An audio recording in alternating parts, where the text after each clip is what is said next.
So we have talked about this, what do we call it? We have talked about this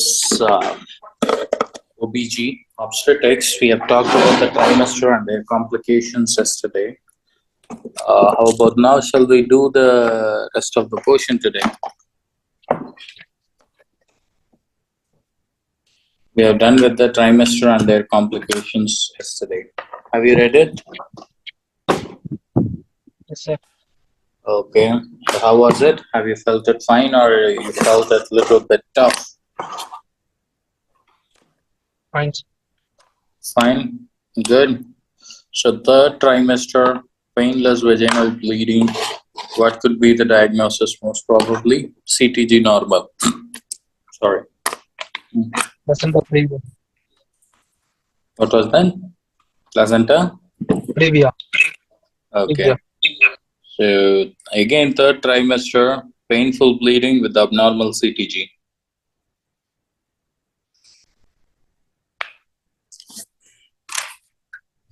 Painful bleeding with abnormal CTG. Nasa previa.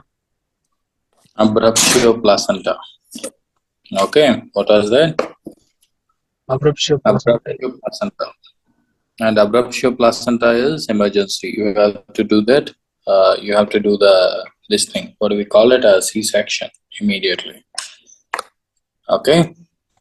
So far we have done that, and now today we are going to talk about a few other things. So we have talked about this diagnosis also. When do you do this CVS? Chorionic villus sampling. What is the optimal time? 10 to 13 weeks. And the amniocentesis? 15 to 18 weeks. 15 to 18 weeks. Very good, people. Very good. So apart from that, we have this, what do we call it? We are going to talk about this normal and abnormal labor and its complication. And after we finish that normal and abnormal labors, we do that, what do we call it? We do that diseases associated with this, conditions. And then we will do it with the diseases in pregnancy, technically. So normal and abnormal labor is a very, very vague and very, very wide portion. Okay, which takes you a long time. But anyway, we will be prepared for that long time. So first we are going to talk about this. What do we call it? The first thing we are going to talk about in the normal and abnormal labor is maternal pelvis and fetal skull. Okay, maternal pelvis and fetal skull. I hope you already knew about it. Anyway, we will talk about it. What are the types of pelvis we have? Types of pelvis we have? There are four main types. What are they? One is your gynecoid pelvis, which is a female one.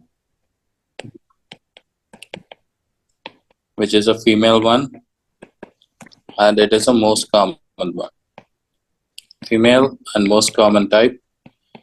And position which goes here. What position is the most common position? Fetal position.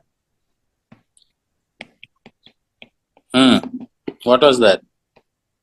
LOT or LOA, left occipitotemporal or left occipital anterior. Okay, and the patient will have a broad sciatic notch. Okay, this is all about the gynecoid pelvis. Female pelvis, most common type, at the position of this head is a LOT or LOA. Okay, and you may see that subpubic angle of equal to 90 degree. Subpubic angle will be 90 degree here. Okay, and speaking about this android pelvis, which is another one, which is a male type. So android pelvis is a male type one. Speaking about the android pelvis, that is a male type, and you see the heart-shaped pelvic inlet. Heart-shaped pelvic inlet, and a subpubic angle of less than 90. Subpubic angle of less than 90. Okay, so apart from that, you may see here the deep transverse arrest, DTN சொல்லுவோம்.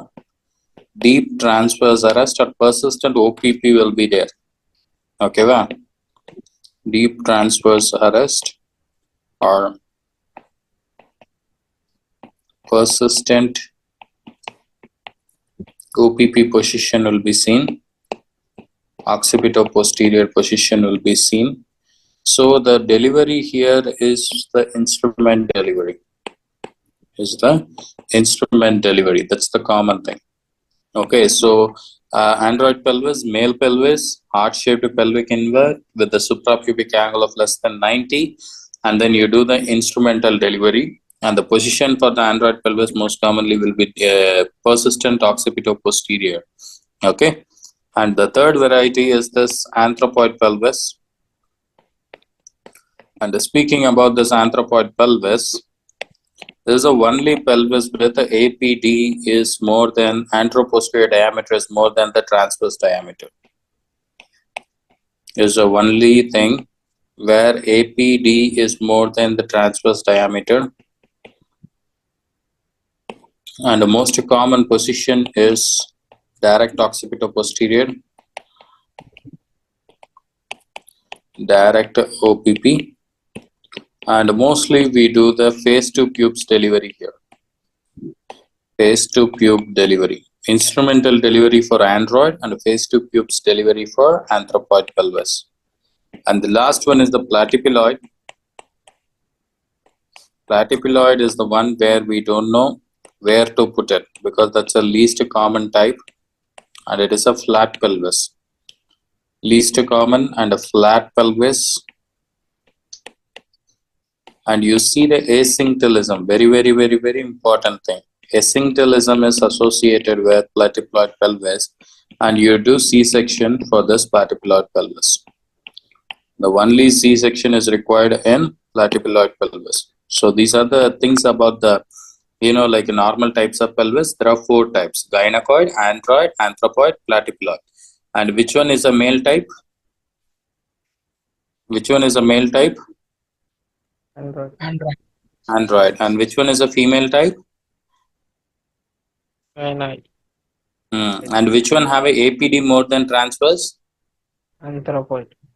Anthropoid. And which one is having a transverse more than APD? Platyploid. Okay. And asynctalism is associated with Platyploid. platyploid. And phase 2 pubes delivery is associated with anthropoid. And the instrumental delivery is associated with Platyploid. instrumental delivery is associated with android. Okay. And then Android. platyploid will do the C-section. Okay. So apart from that, we have this contracted pelvis. There are other types of pelvis which are contracted type of pelvis. So contracted pelvis. So speaking about this contracted pelvis, the contracted pelvis is of 2 types mainly. Okay. So contracted pelvis is of 2 types. One is due to the vitamin D deficit, and another one is due to the absence of ala of sacrum. Absence of ala of sacrum. Okay, so if it is a vitamin D deficit, then we have this 2 type of pelvis. One is a rachitic pelvis in children, and another one is an osteomalacic pelvis in adult. Osteomalacic pelvis in adults. And absence of ala of sacrum, that is one absence. If there is only one ala of sacrum is absent, then we used to call it as Naegele's pelvis. And if it is 2 absent, then we used to call that as Robert's pelvis. If it is 2 absent, then we used to call that as Robert's pelvis. Okay, ba? Idu Naegele's nu solluvom, adu vandu Robert's nu solluvom. Okay, apart from that measurement, speaking about that measurement in the pelvis, measurement in the pelvis, the smallest pelvic diameter is, what was that? What is the smallest pelvic diameter? Interspinous diameter. What was that? Interspinous diameter. Okay, the only conjugate which assists in the clinically, the only conjugate which can be assessed through clinically, another than diagonal conjugate. What was that? Diagonal conjugate. So எப்படி assess பண்ணுவீங்க diagonal conjugate? பைமேனுவல் பண்ணிருக்கீங்களா? So பைமேனுவல் பண்ணியிருந்தீங்கன்னா எப்படி assess பண்றேன்னு சொல்லுவீங்களே, எப்படி assess பண்ணுவீங்க? You put the finger in from the lower part of the symphysis to the tip of the sacrum. You feel the tip of the sacrum, and then from the lower part of the pubic symphysis, you can measure that with your fingers, and then you can measure the length. Okay, technically it will be around like 12 centimeter. Okay, but technically எவ்வளவு இருக்கும்? 12 centimeter இருக்கும். Okay. இது இல்லாம we have the spetal skull. This is all about the maternal pelvis. So gynecoid, android, anthropoid, and platyploid. Okay, which one we have a face to pubes delivery? I'm asking once again. Which one will have the face to pubes delivery? First சொல்லுங்க, anthropoid. And which one will have the C-section? Okay, platyploid. Okay, which one will have the C-section? Platyploid. Okay, then you have the fetal skull. Speaking about the fetal skull, so first one is a suboccipitobregmatic. Suboccipitobregmatic. So suboccipitobregmatic எங்க இருந்து எங்க வரும் சொல்லுங்க பாப்போம். Nape of neck to center of bregma. Nape of neck ல இருந்து எது வரைக்கும் போகும்? Center of bregma வரைக்கும் போகும். ஓகேவா? And most common position will be the vertex position. Most common position will be the vertex position. And second one is your suboccipitofrontal. Suboccipitofrontal. Nape of the neck and the anterior end of anterior fontanelle போகும். Anterior end of anterior fontanelle போகும். Okay, and the position is vertex again. And then we have this occipitofrontal. And occipitofrontal will go from the occipital eminence to root of nose. Occipital eminence to root of nose. So, and the position is again the vertex. Okay, position is again the vertex. Then you have the mentovertical. Mentovertical. Speaking about this mentovertical, which is the midpoint of chin. Midpoint of chin. And it goes to the highest point on the sagittal suture. Highest point on the sagittal suture.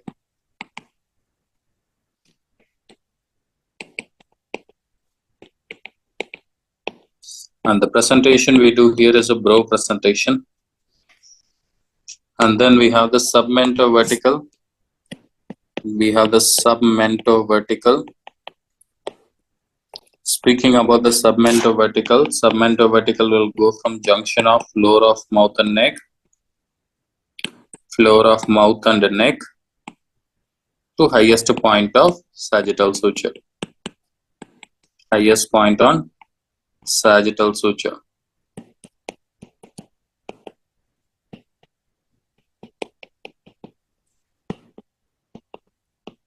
And same it goes for the brow presentation. Okay, and the last is the submentobregmatic. Submentobregmatic. Submentobregmatic will go from junction of floor of mouth and neck, junction of floor of mouth and neck ல இருந்து போயிட்டு junction of floor of mouth and neck to center of bregma வரைக்கும் போகும். Center of bregma. So you see here the face presentation. So which diameter requires the face presentation? Submentobregmatic. Okay, so we have this occipitofrontal, suboccipitofrontal, mentovertical, submentovertical, and then suboccipitobregmatic. Suboccipitobregmatic nape of the neck the center of bregma varaikkum pogum vertex position la.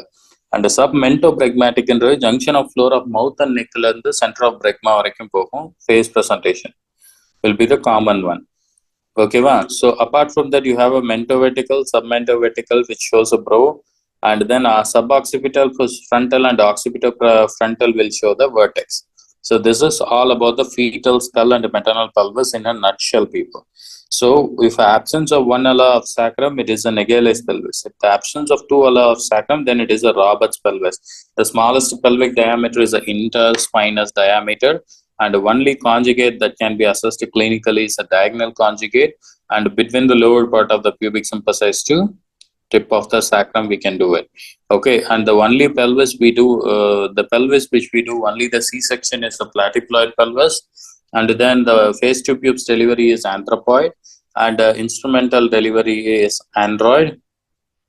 Instrumental delivery is android, and then you have this what do we call it, most common position in gynecoid will be lot or LOA. Okay, most common position is lot or LOA. Okay, apart from that we have the other things. Apart from that we have the other things which we're gonna see here. So the pelvis which is associated with the vitamin D is rachitic pelvis as well as the osteomalacic pelvis. Rachitic pelvis as well as the osteomalacic pelvis. Okay, so we have talked about the fetal skull and maternal pelvis. Now we are going to talk about the normal and abnormal labor. So speaking about the normal labor என்னன்னு சொல்லுவோம்னா யூட்டோசியான்னு சொல்லுவோம். So what is the normal and abnormal labor? What are the criteria for eutosia? What are the criteria for eutosia? Contractions per minute, sir. Okay. அப்புறம் contractions per minute na எப்பல இருந்து எப்ப வரைக்கும்? தெரியல sir. Okay, அப்புறம்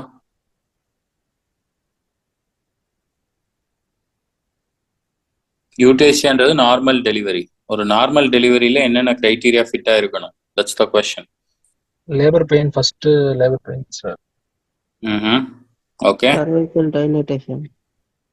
என்னப்பா கேக்கல? Cervical dilatation 2 centimeter per hour like that. Okay. அப்புறம் breech position. Okay. See, the criteria for eutosia is very, very simple. Okay, it should be spontaneous in onset. Delivery should be spontaneous in onset. Okay, and it should be in a vertex position. What is the position? Vertex position இருக்கணும் normal delivery க்கு. அப்புறம் it should not have any prolongation, without undue prolongation. Without undue prolongation and without any complication. Without any complication. These are the 4 criteria for eutosia. If anything goes wrong or any deviation occurs, then we used to call that as dystocia. என்னன்னு சொல்லுவோம்? அத dystociaன்னு சொல்லுவோம். ஓகேவா? Anyway, keep that in mind. So the labor pain, I agree to the point. What are the characteristics of true labor pain? True labor painக்கும் Braxton Hicks contraction or false labor painக்கு என்ன வித்தியாசம்? நிறைய time patients used to come for the false labor pain இல்ல? Regular. What is the character? சொல்லுப்பா. Very good. Regular and rhythmic contraction. Okay, அப்புறம்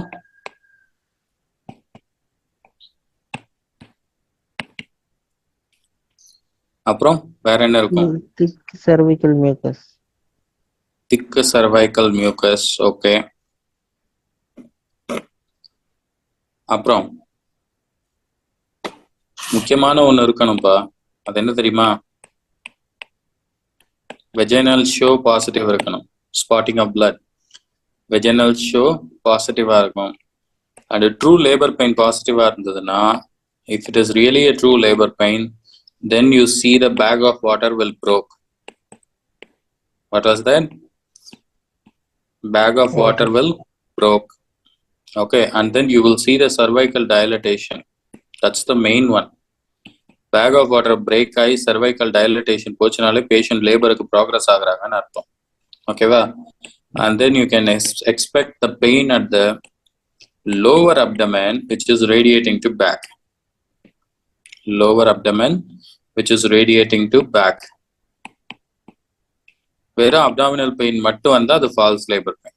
ஓகேவா? Lower abdomen full pain ஆகி that will goes to the back and patient will start having that pain. That is a true labor pain. Okay. Then you have this uterine contraction. Uterine contraction, you know that uterus is a pacemaker. What would be the range of uterine contraction? Uterine contraction first எங்க நடக்கும்? Location எங்க நடக்கும்? Uterine pacemaker ல நடக்கும். எங்க நடக்கும்? Uterine pacemaker ல நடக்கும். Uterine pacemaker ன்றது எந்த இடத்துல இருக்கு? Uterusல. Cornu of uterusல இருக்கு. எங்க இருக்கு? Cornu of uterusல இருக்கும். So uterine pacemaker to uterus contraction நடக்கும். That will be up the rate of 2 cm per second. எவ்வளவு நடக்கும்? 2 cm per second. Okay. இப்ப சொல்லுங்க uterine contraction ஓட நார்மல் ரேட் என்ன? எத்தனை நிமிஷத்துக்கு எவ்வளவு கன்ட்ராக்ஷன் நடக்கணும் நார்மலா லேபர் ப்ராக்ரஸ் ஆச்சுன்னா? 120. 120. 120 வராது.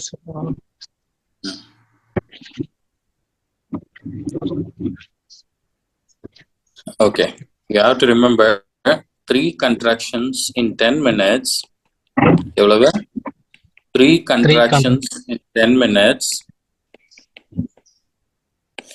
Each lasting for 45 seconds. எத்தனை seconds? Each for lasting for 45 seconds at the rate of 220 Montevideo unit. Okay, va?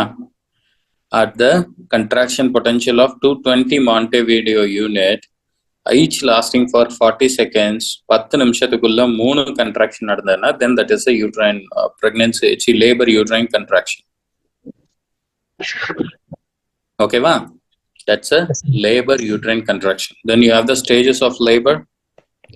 Speaking about the stages of labor, let's move on to the stages of labor. So patient varanga, we are proceeding with the stages of labor. How do you assess the stages of labor? How do you assess the stages of labor? First stage, there are 4 stages, right? First stage, second stage, third stage, and fourth stage. Okay, let me put them in this way. So what are the first stage, second stage, third stage, and fourth stage? First stage of labor enna solunga? What are the events that happens in the first labor?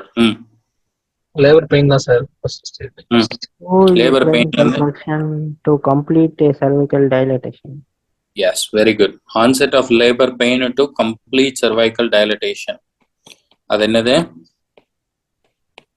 First stage. First stage. Very good.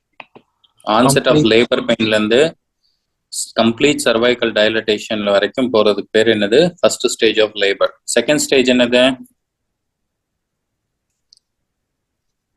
Cervical dilation. Cervical dilatation to delivery of expulsion of fetus வரைக்கும் போறது. ஓகேவா? cervical dilatation to expulsion of fetus வந்து என்னது? Second stage. அதே third stage என்னது? Expulsion of fetus to third stage என்னப்பா? Full delivery. removal. அதான் fetus எடுத்தாச்சு, அப்புறம் என்ன third stageல என்ன வரும்? நீ சொல்லுப்பா. Placental delivery. Until expulsion. என்ன expulsion? Placenta. Expulsion of placenta. Cervix புடிங்கிட்டோம்னா பொம்பளைக்கு கீழே எதுவுமே இருக்காது, அப்புறம் பாத்துக்கோங்க. ஓகேவா? Expulsion of placenta. Okay, then fourth stage. What is the fourth stage? Observation. Observation. 1 hour observation period. Observation period of 1 hour. Observation post placental delivery.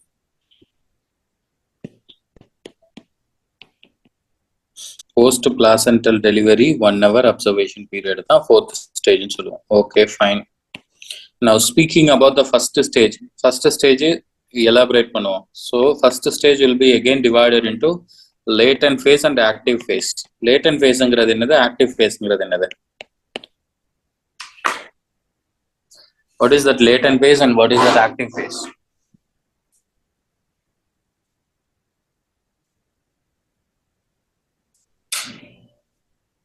What do you call that as a latent phase and what do you call that as the active phase? Pasta? தெரியல sir. Latent phaseங்கிறது பெயினோட ஆன்செட்ல இருந்து onset of laborல இருந்து 5 cm cervical dilatation வரைக்கும் போறது latent phase. என்னது? onset of labor to 5 cm dilatation வரைக்கும் போறது வந்து என்னது? latent phase. ஓகேவா? அமெரிக்கன் புக்ஸ்லாம் 6 cm கொடுத்திருப்பான். அதே மாதிரியே பார்ட்டோகிராஃபில 4 cm கொடுத்திருப்பான். ஓகேவா? மோஸ்ட்லி யூகே புக்ஸ்ல 5 cm கொடுத்திருப்பான். It's a difference. ஓகேவா? but you can able to identify more or less. ஓகேவா? so onset to 5 cm or 6 cm வரைக்கும் up to 6 cmங்கிறத ஞாபகம் வச்சுக்கணும். that is a latent phase. ஓகேவா? and active phaseங்கிறது 6 cm to 10 cm, that is a full dilatation. 6 to 10 cm cervical dilatation வந்து என்னது? active phase, that is a complete dilatation. ஓகேவா? so speaking about this latent phase ஓட duration என்னது? what is the duration of latent phase? for nulliparous இதெல்லாம் சொல்லுப்பா. nulliparous 12 hours and multiparous 14 hours. 8 hours. 8 hours. ஓகேவா? nulliparous 12 hours and multiparous எவ்வளவு நேரம்? 8 hours. ஓகேவா? we call the latent phase as a prolonged latent phase whenever prolonged latent phase ன்றது எப்ப சொல்லுவோம்னா whenever the nulliparous duration exceeds more than 20 hours or multiparous duration exceeds more than 14 hours, then we used to call that as prolonged latent phase. Okay ba? Prolonged latent phase na எப்ப சொல்லுவோம்? nulliparous duration more than 20 hours க்கு போனாலோ அல்லது multiparous duration more than 14 hours க்கு போனாலோ then we have to call it that as a prolonged latent phase. so prolonged latent phase க்கு sedation காரணமா இருக்கலாம், false labor காரணமா இருக்கலாம், இல்லனா வந்து poor cervical condition காரணமா இருக்கலாம், anything. okay, what is the main management in the latent phase? What is the main management in latent phase? Rest and hydration. Rest and hydration will be the main management in latent phase. Okay va? Then active phase க்கு வருவோம். 6 cm to full dilatation. Yes or no? And prolonged active phase if the nulliparous is contractions இருக்கணும். contraction எவ்வளவு ரேஞ்சில இருக்கணும்? cervical dilatation rate. cervical dilatation rate நார்மலா எவ்வளவு இருக்கணும்?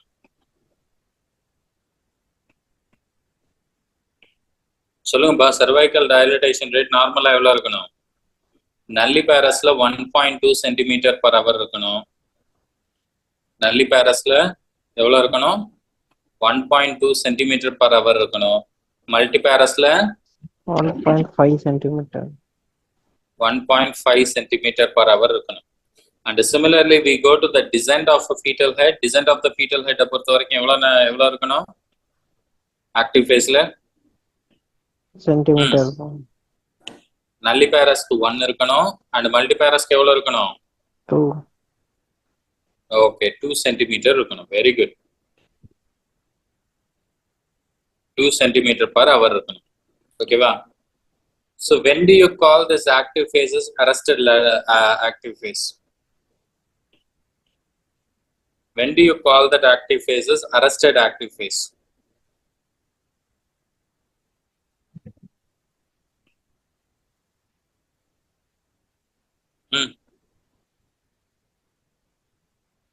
When do you call that as active phase, arrested active phase ன்னு சொல்லுவோம். Contractions இருக்கும், but ஆனா dilatations இருக்காது, cervical dilatation இருக்காது. Contraction will be positive, but there will be no dilatation. அப்படி இல்லைனா there will be no contraction and no dilatation. The ரெண்டு situationல we can call that as என்னென்ன active phase arrest, and we treat it by we treat it by C-section. So technically active phase பொறுத்த வரைக்கும் we have to monitor for four things. For a mother we have to monitor the BP and pulse, and for the fetals you have to monitor the fetal heart rate and uterine contraction. Okay, in the cervix you have to watch for the cervical dilatation, effacement and fetal station. Okay va, fetal station ங்கிறது என்னது? Head position. With respect to the maternal pelvis. Maternal pelvisல எந்த இடம்?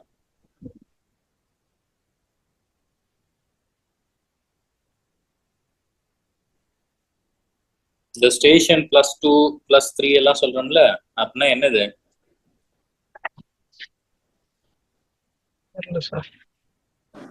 தெரியலையா? Okay, no problem. We have this ischial spine இருக்கு தெரியுமா female pelvisல? Female pelvisல ischial spine தெரியுமா உங்களுக்கு எங்க இருக்குன்னு? நார்மலா pelvic boneல ischial spine தெரியும்ல? Yes sir. We keep that ischial spine as a range. Okay va? Ischial spine rangeல வச்சுக்கிட்டு fetusோட ஒரு bony part இருக்குல்ல, fetusோட bony part descend ஆகும்போது அந்த ischial spineல இருந்து அந்த bony part எவ்வளவு தூரத்துல இருக்கு. For example 5 cm உள்ள இருந்தா அது -5 station, and 5 cm வந்து வெளியே வந்துருச்சுன்னா அது வந்து +5 station. ஓகேவா? 5 cm ரேஞ்சில் வச்சிருப்போம், +5 to -5. ஓகேவா? ஸோ அது எப்படி கால்குலேட் பண்ணணும்னா number of centimetre that the presenting bony part of the fetus is above or below to the level of your ischial spine. Above or below to the level of your ischial spine தான் ஸ்டேஷனை வச்சு சொல்றது. ஓகேவா? அதுதான் station சொல்லுவோம். Okay, depending upon the descent, the station will move from -5 to -4, 3, 2, 1, and then 1, 2, 3, 4, 5.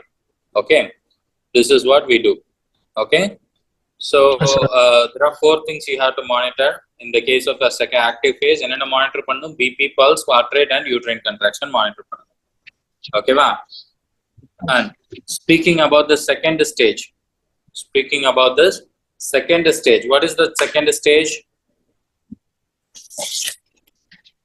the second stage? Cervical dilatation to expulsion of fetus. Duration for nulliparous? Nulliparous எவ்வளவு? Multiparous எவ்வளவு? Nulliparous should be 1 hour and multiparous should be 30 minutes. Multiparous எவ்வளவு நேரத்துக்குள்ள முடிக்கணும்? 30 minutes குள்ள முடிச்சிடணும். ஓகேவா? And prolonged F, nulliparosis. Duration எவ்வளவுக்கு மேல போச்சுன்னா prolonged second stage of labor னு சொல்லுவோம். 2 hours in nulliparous and 1 hour in multiparous. Double பண்ணிக்கோங்க. ஓகேவா? And the prolonged is totally depend on the fetal head station. Depends on fetal head station. இப்பதானே fetal head station சொன்னேன். Fetal head station என்றது என்னது? Fetal bony part to the ischial spine of the mother. Pelvis ஓட ischial spineக்கும் fetal bony part ஓட presenting locationக்கும் உண்டான டிஸ்டன்ஸுக்கு பேர் தான் என்னன்னு சொல்லுவோம்? ஸ்டேஷன் சொல்லுவோம். ஓகேவா? ஸோ உள்ள இருந்தா அது மைனஸ்ல கால்குலேட் பண்ணுவோம், வெளியே இருந்தா அது வந்து பிளஸ்ல கால்குலேட் பண்ணுவோம். ஓகேவா? So if the station is below +2, if the station is below +2, then we have to do the forceps delivery. என்ன பண்ணணும்? forceps delivery பண்ணணும். அதுவே above +2 இருந்ததுன்னா we have to do C-section. Above +2 we have to do the C-section. That's the management protocol. Okay, va? That's the management protocol. Okay. இது இல்லாம third stage ங்கிறது என்னது? Third stage-ங்கிறது என்னது? Expulsion of fetus to Expulsion of placenta. expulsion of placenta. Okay, very good. So duration என்றது என்னது?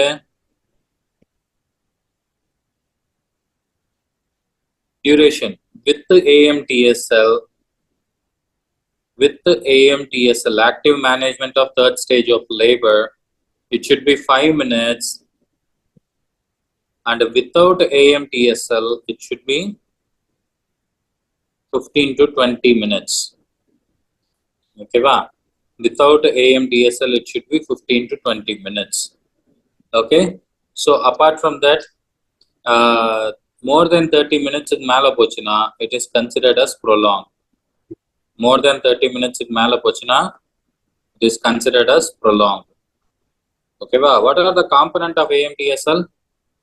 AIIMS ஓட components என்னென்ன?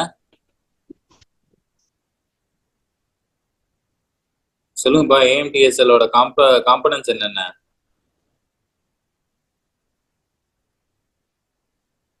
Hello, sir.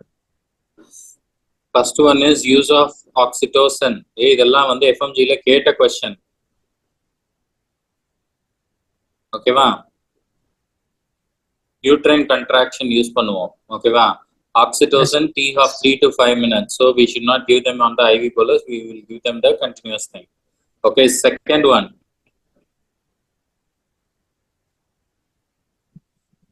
என்ன பண்ணுவோம்? Delayed cord clamping. ஓகேவா? 3 விஷயங்கள்ல delayed cord clamping பண்ண மாட்டோம். என்னென்ன? Anything that can compromise the fetal oxygenation. For example, fetal hypoxia or heart disease இருந்ததுன்னா, fetal hypoxia or heart disease இருந்ததுன்னா, அப்புறம் what is another condition? IUGR ல பண்ண மாட்டோம். எதுல பண்ண மாட்டோம்? IUGR. IUGR ல பண்ண மாட்டோம். And then RH negative ல பண்ண மாட்டோம். And then RH negative ல பண்ண மாட்டோம். ஓகேவா? இது இல்லாம third one, controlled cord traction. Controlled cord traction done by the modified branded Andrew technique ன்னு சொல்லுவோம். ஓகேவா? modified branded Andrew technique ன்னு சொல்லுவோம். But it is okay. Controlled cord traction can be done by that. ஓகேவா? இது இல்லாம ஒரு intermittent uterine tone assessment பண்ணுவோம். Uterine tone assessments. Intermittent uterine tone assessment. Okay, va? So these are the things we do. Okay, apart from that,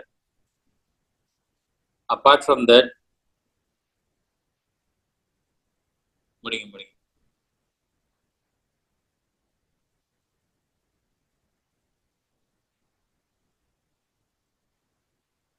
Done? Yes, sir. Done writing? Okay.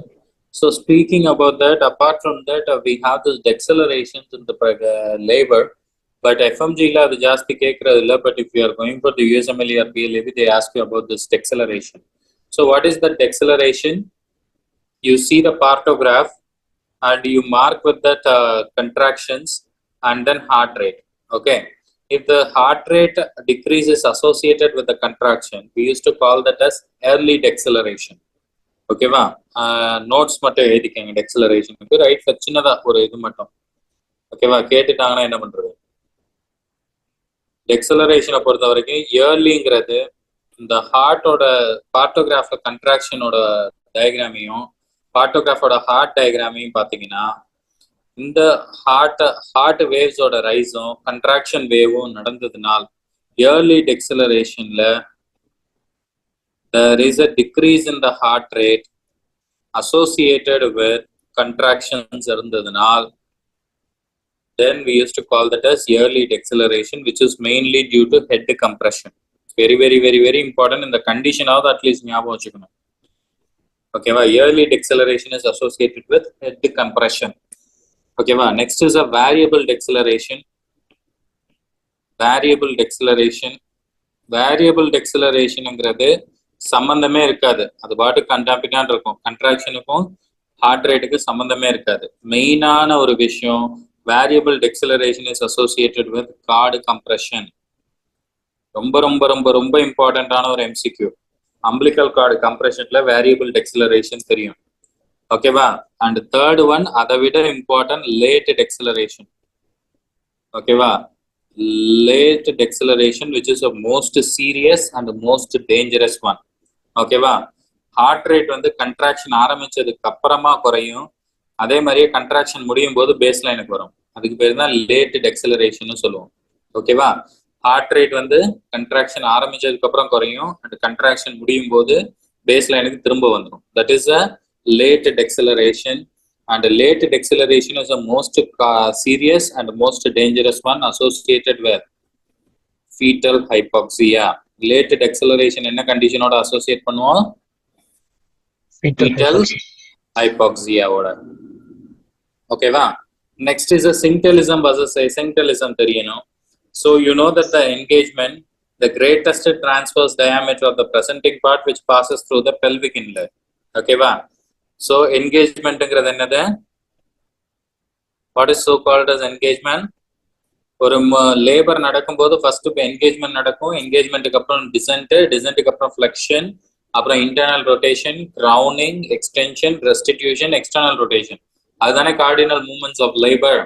Engagement, descent, flexion, internal rotation, அப்புறம் என்னது? Crowning, extension, restitution and external rotation. Those are the cardinal movements of labour.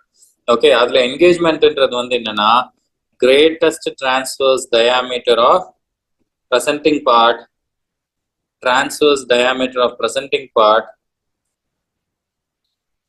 is passed through the presenting part, will be passed through the pelvic inlet. Passed through pelvic inlet.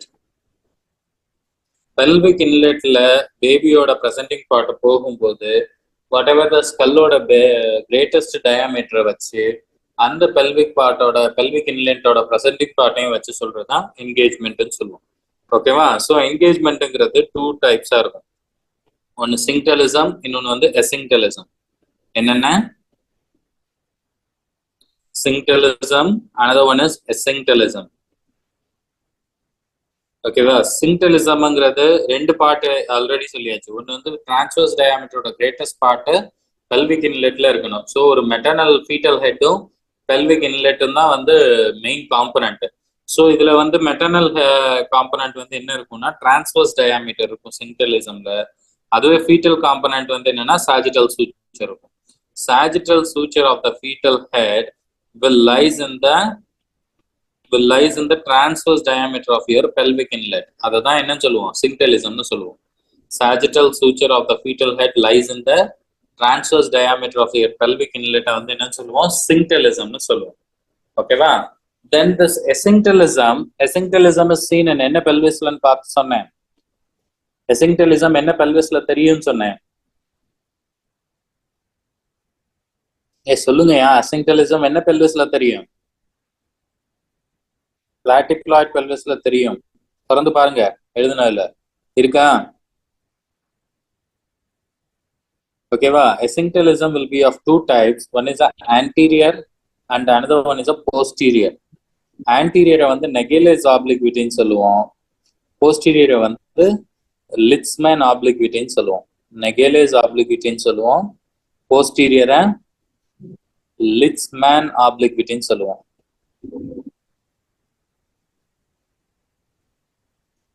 ஆப்ளிக்விட்டின்னு சொல்லுவோம். ஓகேவா? So ஆன்டீரியரை பொறுத்த வரைக்கும் we have the sagittal suture lies on the sacral promontory.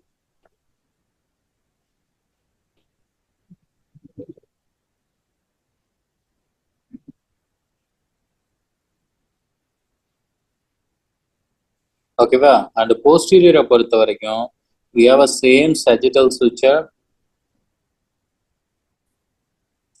lies on the pubic symphysis.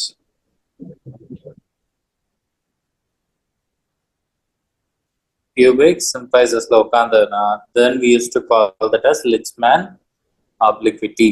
Okay va? Aduve anterior la ukandana, then we used to call that as Naegele's antiquity. Okay va? Then we go for this. Then we go for the complications of third stages of labor and other complications. So speaking about this complications,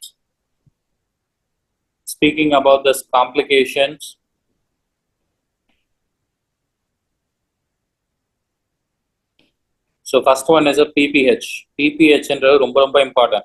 We have a primary PPH and secondary PPH. Primary PPH in less than 24 hours and a secondary PPH is more than 24 hours. PPH is postpartum hemorrhage. Okay, va?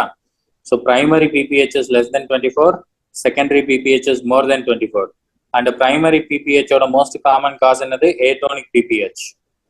Another atonic PPH. Well, the secondary PPH or the most common cause is retained placenta. What was that? Retained placenta. Retained placenta. Okay, so that is a very, very important one.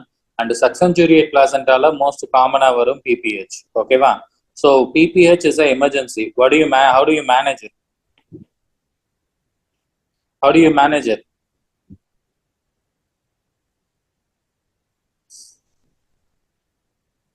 Solunga, faster solunga. How do you manage the PPH? PPH is an emergency, no? Maxwell, sir. First resuscitate the patient, and then assess them, then check the uterine tone. Uterine tone check பண்ணனும். Uterine tone குறைஞ்சிருந்ததுன்னா அது atonic PPH. Uterine tone நார்மலா இருந்தா அது traumatic PPH. நார்மலா இருந்தா அது வந்து என்னது traumatic. And uterine tone குறைஞ்சிருந்ததுன்னா அது வந்து என்னது atonic. Atonicா இருந்தா என்ன பண்ணணும்னா uterotonic கொடுக்கணும். ஓகேவா? Uterotonic அப்புறம் along with the tranexamic acid, along with that you do the massage. Okay, uterine massage. Okay va? இதுவே வந்து traumatic-ஆ இருந்ததுன்னா look for the laceration or hematoma. If there is a laceration of hematoma, smaller இருந்தா conservative management பண்ணலாம். Larger இருந்ததுன்னா then we have to stop that by the surgical arterial ligation or whatever you do. Okay, uterine arterial ligation mostly பண்ணுவோம். Okay va? This laceration or hematoma is secondary due to the perineal tear. Okay va? Mostly என்ன பண்ணுவோம், perineal tear-னால தான் இந்த laceration வரும். Perineal tear-ஐ grading பண்ணுவோம் தெரியுமா? Perineal tear-ஐ எப்படி grading பண்ணுவீங்கன்னு? வெஜைனால மட்டும் இருந்ததுன்னா primary, அதே மாதிரியே வெஜைனாவோட சேர்ந்து மசில்லையும் இருந்ததுன்னா அது secondary, வெஜைனாவோட சேர்ந்து மசிலோட சேர்ந்து anal sphincter-ல இருந்ததுன்னா then tertiary or third degree. And வெஜைனாவோட வெஜைனா plus anal இது plus anal epithelium சேர்ந்து இன்வால்வ் ஆயிருந்ததுன்னா அது quaternary or fourth degree. ஓகேவா? ஸோ இதுல வந்து பாத்தீங்கன்னா பிரைமரி அண்ட் செகண்டரி, அதாவது கிரேட் 1 கிரேட் 2 வந்து ரிட்கன் மேனுவரை வச்சு ப்ரிவென்ட் பண்ண முடியும். And you can also repair it easily. ஓகேவா? By suturing it. ஆனா கிரேடு 3 கிரேடு 4 வந்து you have to work on everywhere. Okay, you have to work on everywhere. You have to do not only just vaginal மியூக்கஸா skin மசில மட்டும் நீங்க repair பண்ண முடியாது. You have to involve the anal epithelium, internal anal sphincter, external anal sphincter, vaginal mucosa, muscle, skin, இது எல்லாத்தையும் சேர்த்து வச்சு டை அப் பண்ணணும். ஓகேவா? தட் இஸ் அ பெரினியல் டியரோட கிரேடிங். பெரினியல் டியர்னால தான் ட்ரமாட்டிக் பிபிஹெச் வரும். ஃபர்ஸ்ட் ரிசசிட்டேட் பண்ணி பேஷண்ட்டை ஸ்டெபிலைஸ் பண்ணிட்டு அதுக்கப்புறம் we have to repair the involved tearing பார்ட்டோட இன்வால்வ்மெண்ட்டை பார்த்துட்டு அந்த இடத்த ரிப்பேர் பண்ணணும். ஓகேவா? So those are the components of your PPH. So primary பிபிஹெச்சோட மோஸ்ட் காமன் காஸ் என்னது? Vaginal tear. Uterine atony. Secondary PPH ஓட most common cause என்னது? Retained placenta. Retained placenta, very very important. Perineal tearலாம் நீங்க உள்ள படிக்கணும்ன்றனால தான் நான் இதுல மென்ஷன் பண்ணல. ஓகேவா? you have to read it in your obstetrics. Okay, not on the revision portion. அதை நீங்க முன்னாடியே படிச்சிருக்கணும். Anyway, பரவாயில்ல, you can open it and you can read it on your OBG notes. Okay, then you have this uterine inversion. Uterine inversion என்றது என்னது? What is a uterine inversion? inside out of the uterus. உள்ள இருக்க skin வந்து வெளியே பிதுங்கிட்டு வரதுக்கு பேர் தான் uterine inversion சொல்லுவோம். Inside out turning of uterus, which is again an important one. So you have to management, emergency, resuscitate and replacement. Resuscitate and replacement are the management protocol for the what do we call it, uterine inversion. So replacement could be surgical ஆவும் பண்ணலாம், manual ஆவும் பண்ணலாம். Manual பண்றதுக்கு we uses this Johnson maneuver. Okay, what was that? Johnson maneuver use பண்ணி திரும்ப யூட்ரஸ உள்ள தள்ளிடுவோம். ஓகேவா? So it's like இந்த பலூனை திருப்பி போட்டா எப்படி இருக்கும், அதே மாதிரி தான் யூட்ரஸும். உள்ள இருக்க ஸ்கின் வெளியே பிதுங்கிட்டு வந்துடும் வெஜைனல் வால் வழியா, and that is a uterine inversion. So resuscitate பண்ணி பேஷண்ட்டை ஃபர்ஸ்ட் ஸ்டெபிலைஸ் பண்ணிட்டு ஸ்டேபிளா இருக்க பேஷண்ட்டை then you have to do the uterine replacement. Uterine ரீப்ளேஸ்மெண்ட்னா மறுபடியும் உள்ள தள்ளுறது. ஓகேவா? உள்ள தள்ளுறது மேனுவலாகவும் பண்ணலாம், சர்ஜிக்கலாகவும் பண்ணலாம். மேனுவலா பண்ணீங்கன்னா ஒன்று we can do this Johnson manoeuvre, அப்படி இல்லைன்னா ஒசுலிவன் மேனுவர்னு ஒன்று இருக்கு. ஓகேவா? ஹைட்ரோஸ்டாட்டிக் ஒசுலிவன் மெத்தட்னு, உள்ள வாட்டரை பாஸ் பண்ணிட்டு தள்ளுற மெத்தடு, அதுவும் பண்ணலாம். சர்ஜிக்கலா பண்ணீங்கன்னா ஸ்பினலி குஸ்னர் மெத்தட் இருக்கு, ஹண்டிங்டன் மெத்தட் இருக்கு. ஓகேவா? ஸோ இதுல நீங்க முக்கியமா ஞாபகம் வச்சுக்கிறது Johnson manure is used for எதுக்கு? ஓகேவா? Uterine inversion. ஓகேவா? அண்ட் செகண்ட் இம்பார்ட்டன்ட் திங், பேஷண்ட்டை பொறுத்த வரைக்கும் தேர்ட் ஸ்டேஜ் டெலிவரியை பொறுத்த வரைக்கும் ரெண்டு விஷயம் மறக்கவே கூடாது. ஓகேவா? What was that? போஸ்ட் டெலிவரியில ரெண்டு விஷயம் எக்ஸ்பெக்ட் பண்ணலாம். ரெண்டு விஷயம் எக்ஸ்பெக்ட் பண்ணும்போது அது நடந்ததுன்னா இமீடியட்டா யூ ஹேவ் டு ரெஸ்பாண்ட். ஒன்னு, ஒரு லேபர் நடந்துட்டு இருக்கும் போதே டப்புன்னு பேஷண்ட் கொலாப்ஸ் ஆகி பேஷண்ட் செத்து போயிடுச்சுன்னா then it is AFE is a most common cause. ஓகேவா? Sudden collapse and death during லேபர்னு வந்தாலே அந்த இடத்துல என்ன இருக்கும்? What could be the 90% of the cause? அந்த இடத்துல என்ன இருக்கும்? amniotic fluid embolism இருக்கும். What was that? Amniotic fluid embolism. அதே மாதிரியே டெலிவரி நடந்த இமீடியட்டா பேஷண்ட் வந்து ஒரு ஷாக்குக்கு போகுது. With decrease in the BP, heart rate rise ஆகுது, பிபி குறையுது, பேஷண்ட் கொலாப்ஸ் ஆகுதுன்னா then it is due to uterine inversion. Immediately resuscitate the patient and then uses the Johnson maneuver or Spinelli Kussner method or a Huntington method to pull the uterus back inside.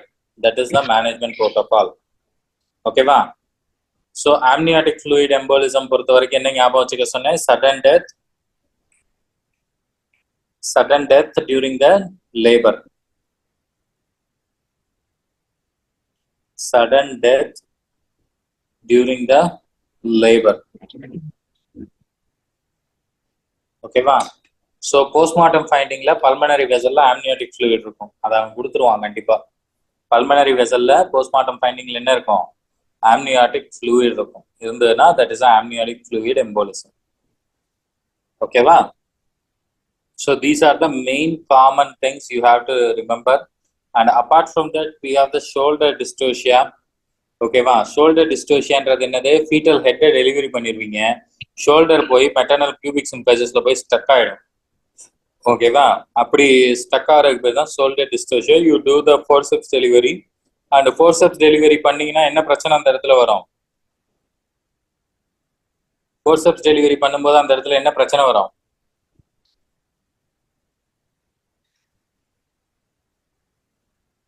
சொல்லுங்கப்பா. Forceps delivery பண்ணும்போது அந்த இடத்துல என்ன பிரச்சனை வரும்? fracture. Erb's palsy or Klumpke's palsy வரும். upper and lower brachial plexus injury. Erb's palsy, Klumpke's palsy anatomy படிச்சிருக்கீங்கல்ல? upper trunk injury, lower trunk injury. upper trunk ஓட root value சொல்லுங்க பாப்போம்.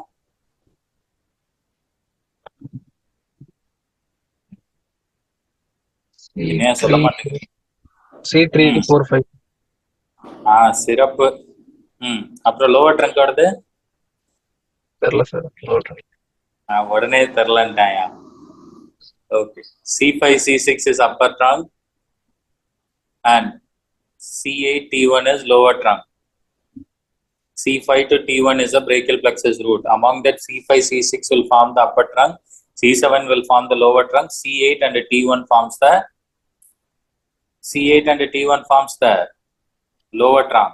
C7 forms the middle trunk and C5, C6 forms the upper trunk.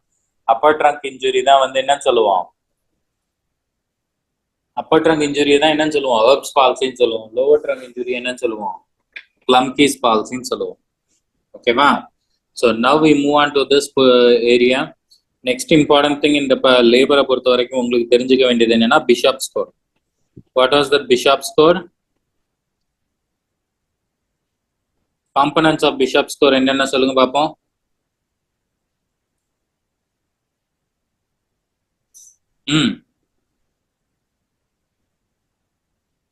சொல்லுங்கப்பா. தெரியலையா? Okay. I used to remember with the mnemonic of Supreme Court LX Delhi Police. Okay, what was that?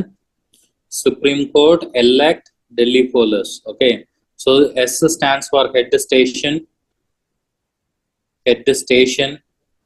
and C stands for cervical consistency,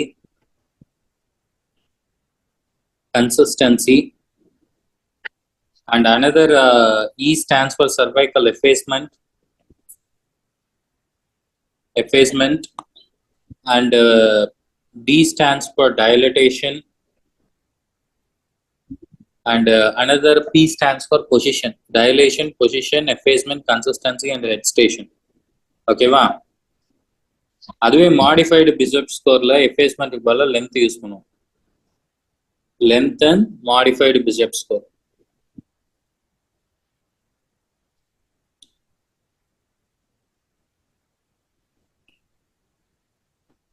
Okay va? So that is this thing. Okay. Apart from that, we have this what do we call it? Apart from that, we have this mal position.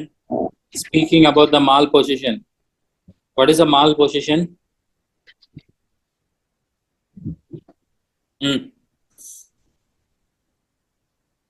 What is the mal position? Hey, mal position na enna yaar solunga. Expulsion வந்து head first தெரியாம வேற ஏதாவது.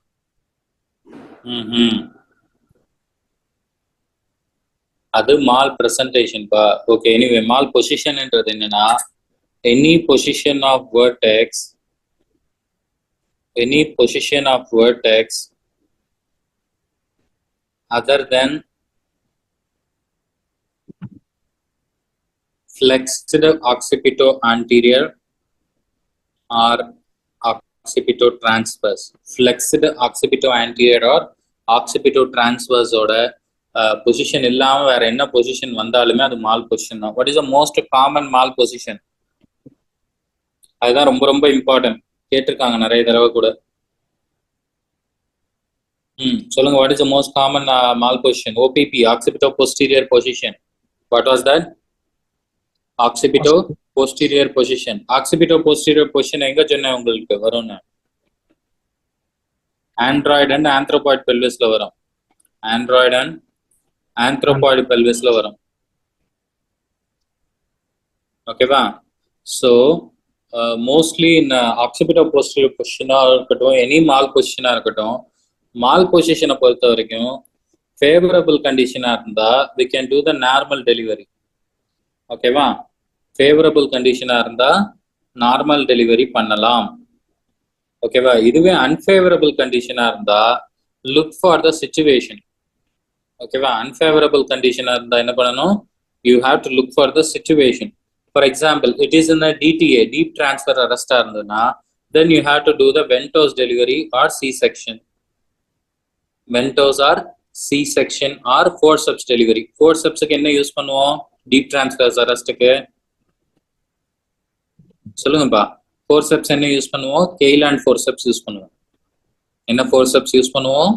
Keyland forceps use பண்ணுவோம். To grab the fetal head and then manually we rotate the fetal head and we pull the baby out. ஓகேவா? அப்படி இல்லைன்னா C-section பண்ணிட்டு போயிடுவோம். ஓகேவா? இதுவே OPA-வா இருக்கு, posterior arrest இருக்குன்னு வைங்க. OPA-வா இருக்குன்னா then persistent occipito posterior position இருக்கும். persistent occipital posterior position anthropoid pelvis ஓட characteristic feature. anthropoid pelvisல என்ன type of delivery வரும்னு சொல்லியிருக்கேன்?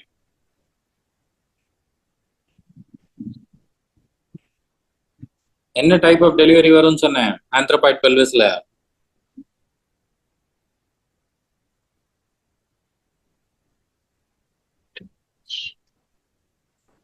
என்ன எழுதிருக்கும் இங்க? Pubis delivery. Just pubis delivery. அப்ப சொல்ல மாட்டேங்கிறீங்களே. See, one thing, if I'm asking, you have to turn the page and look into it. என்ன அப்பதான் வந்து உங்களுக்கு அது ஞாபகம் இருக்கும். ஓகேவா? Next is a DSA, deep sacral arrest. Deep sacral arrest க்கு directly we do the C-section. ஓகேவா? deep sacral arrest க்கு we do the C-section. ஓகேவா? அதுவே mall பிரசன்டேஷன்னா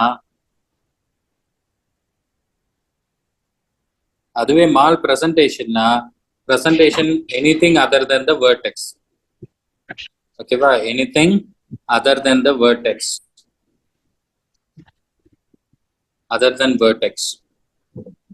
Most common is breech position. Breech position.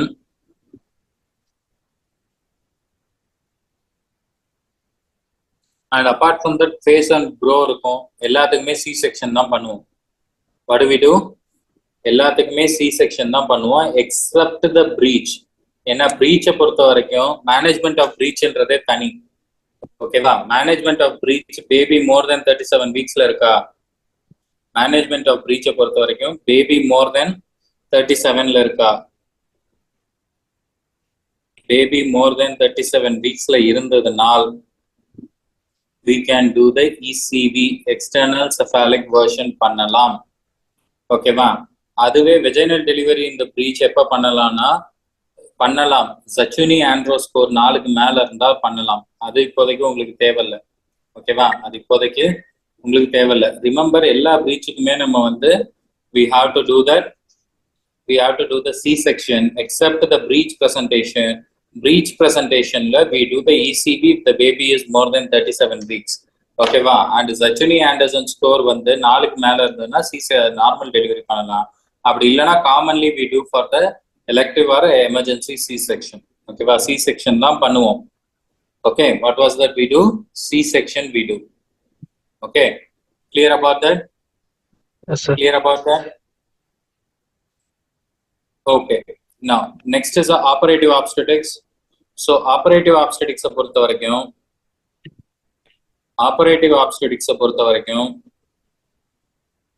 First forceps delivery, vacuum delivery ரெண்டே portion தான். ஓகேவா? அது இல்லாம எபிசியாட்டமி அண்ட் C செக்ஷன் இருக்கு.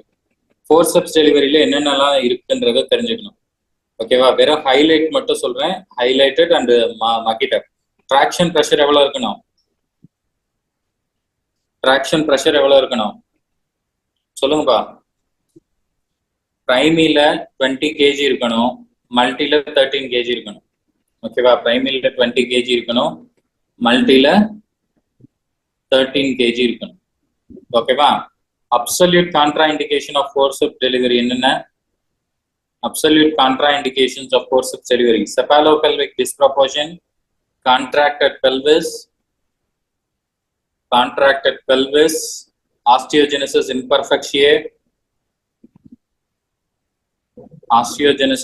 imperfectae, அப்புறம் coagulopathy. அப்புறம் என்னது? coagulopathy. ஓகேவா? Maximum attempt of forceps delivery எவ்வளவு தூரம் பண்ணலாம்? மேக்ஸிமம் 3 வரைக்கும் பண்ணலாம். மேக்ஸிமம் அட்டெம்ப்ட்ஸ் என்ன பண்ணலாம்? 3 வரைக்கும் பண்ணலாம். 3க்கு மேல போயிடுச்சுன்னா, 3க்கு மேலேயும் டெலிவரி பண்ண முடியலன்னா that is a failed forceps delivery. ஓகேவா? and then forceps ஓட ஹைலைட்ஸ் சொல்றேன், பார்த்துக்கலாம். what are the forceps highlights? so speaking of a forceps highlights, outlet forceps இந்தியால என்ன யூஸ் பண்ணுவோம்? outlet forceps we uses in India. Used in India, Wrigley's forceps. என்னது? Wrigley's forceps use பண்ணுவோம். ஓகேவா? அதே மாதிரியே மிட் கேவிட்டி forceps என்ன use பண்ணுவோம் இந்தியால? Mid cavity forceps used in India என்னது? Das forceps or Nivalis forceps. Das forceps or Nivalis forceps. Rotation of fetal head என்னது? இப்பதானே பார்த்தோம். rotation of fetal head க்கு என்ன யூஸ் பண்ணுவோம்?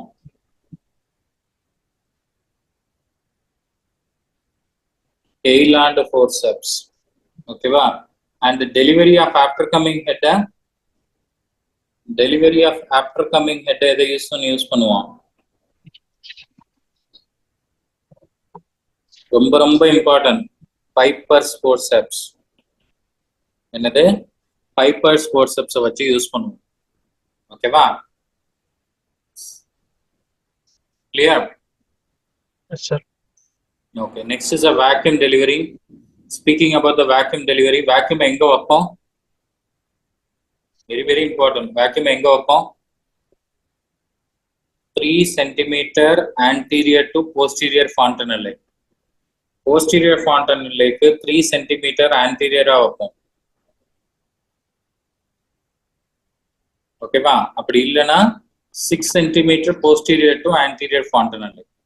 6 cm posterior to anterior fontanelle வைப்போம். ஸோ ஆன்டீரியர் ஃபாண்டனல்லே அண்ட் போஸ்டீரியர் ஃபாண்டனல்லே எடுத்துட்டு ரெண்டுக்கும் நடுவில் இன்கேஸ் ஆஃப் ஆன்டீரியர் ஃபாண்டனல்லேவா இருந்தால் 6 சென்டிமீட்டர் பின்னாடியும் போஸ்டீரியர் ஃபாண்டனல்லேவா இருந்தால் 3 சென்டிமீட்டர் முன்னாடியும் வைப்போம். ஓகேவா? That's the where you have to do. இதுக்கும் மேக்ஸிமம் அட்டம் 3 தான். ஓகேவா? இதுக்கும் மேக்ஸிமம் அட்டம் 3 தான்.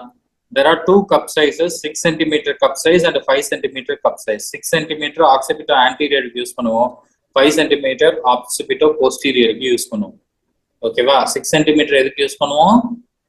ஆக்சிபிட்டோ ஆன்டீரியர் யூஸ் பண்ணுவோம். அதுவே 5 cm எதுக்கு யூஸ் பண்ணுவோம்? ஆக்சிபிட்டோ போஸ்டீரியருக்கு யூஸ் பண்ணுவோம். ஓகேவா? apart from that we have this C section. Speaking of the C section, what is the incision we use for the C section? What are the types of incision we use for the C section? காமனா என்ன C செக்ஷனுக்கு என்ன incision use பண்ணுவோம்? Abdominal uterine incision. பேருப்பா என்னது? அது ரொம்ப காமனான பேரு, ஃபென்னன்ஸ்டைன் இன்சிஷன். ஓகேவா? ஃபென்னன்ஸ்டைல் இன்சிஷன் தான் காமனான இன்சிஷன். இது இல்லாம ஜோயல் கோஹன் இன்சிஷன் யூஸ் பண்ணுவோம். நீ சொன்னது கரெக்ட், பட் பேரு வந்து ஃபென்னன்ஸ்டைன் அதுக்கு. ஓகேவா? இதை ஞாபகம் வச்சுக்கணும். Okay, apart from that level of anaesthesia C செக்ஷனுக்கு எங்க கொடுக்கணும்? லெவல் ஆஃப் அனஸ்தீசியா சி செக்ஷனுக்கு எங்க கொடுக்கணும்? T4க்கு கொடுக்கணும். ஓகேவா? T4க்கு கொடுக்கணும். Ideal time for next pregnancy, ஒரு சி செக்ஷன் முடிஞ்சுன்னா நெக்ஸ்ட் பிரெக்னன்சிக்கு எவ்வளவு நாள் கேப் கொடுக்கணும் சொல்லுங்க? 2 years, sir. 18 months கொடுக்கணும், 1.5 வருஷம். ஓகேவா? அட்லீஸ்ட் மினிமமா 6 மாசமாவது கொடுக்கணும். ஓகேவா? யூட்ரைன் ரப்சர் இருந்ததுன்னா அந்த இடத்துல you have to do the USCS over the LSCS. Uterine rupture இருந்ததுன்னா you have to do the USCS over the LSCS. இதை ஞாபகம் வச்சுக்கணும். ஓகேவா? USCS over the LSCS.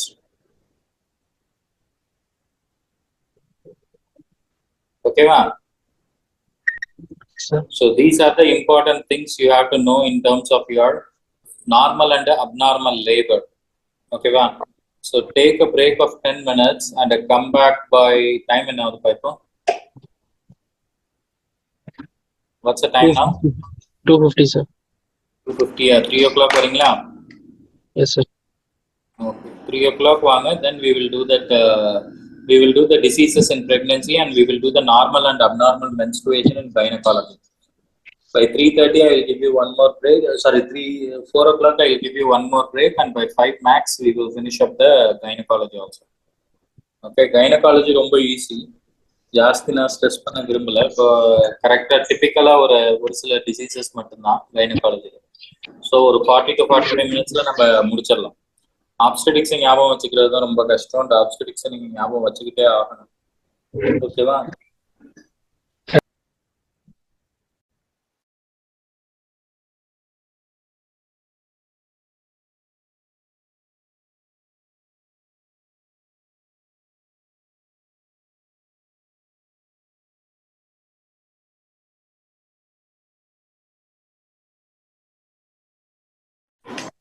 Okay, shall we resume, people? Yes, sir. Okay. My voice and see the screen properly. Say yes.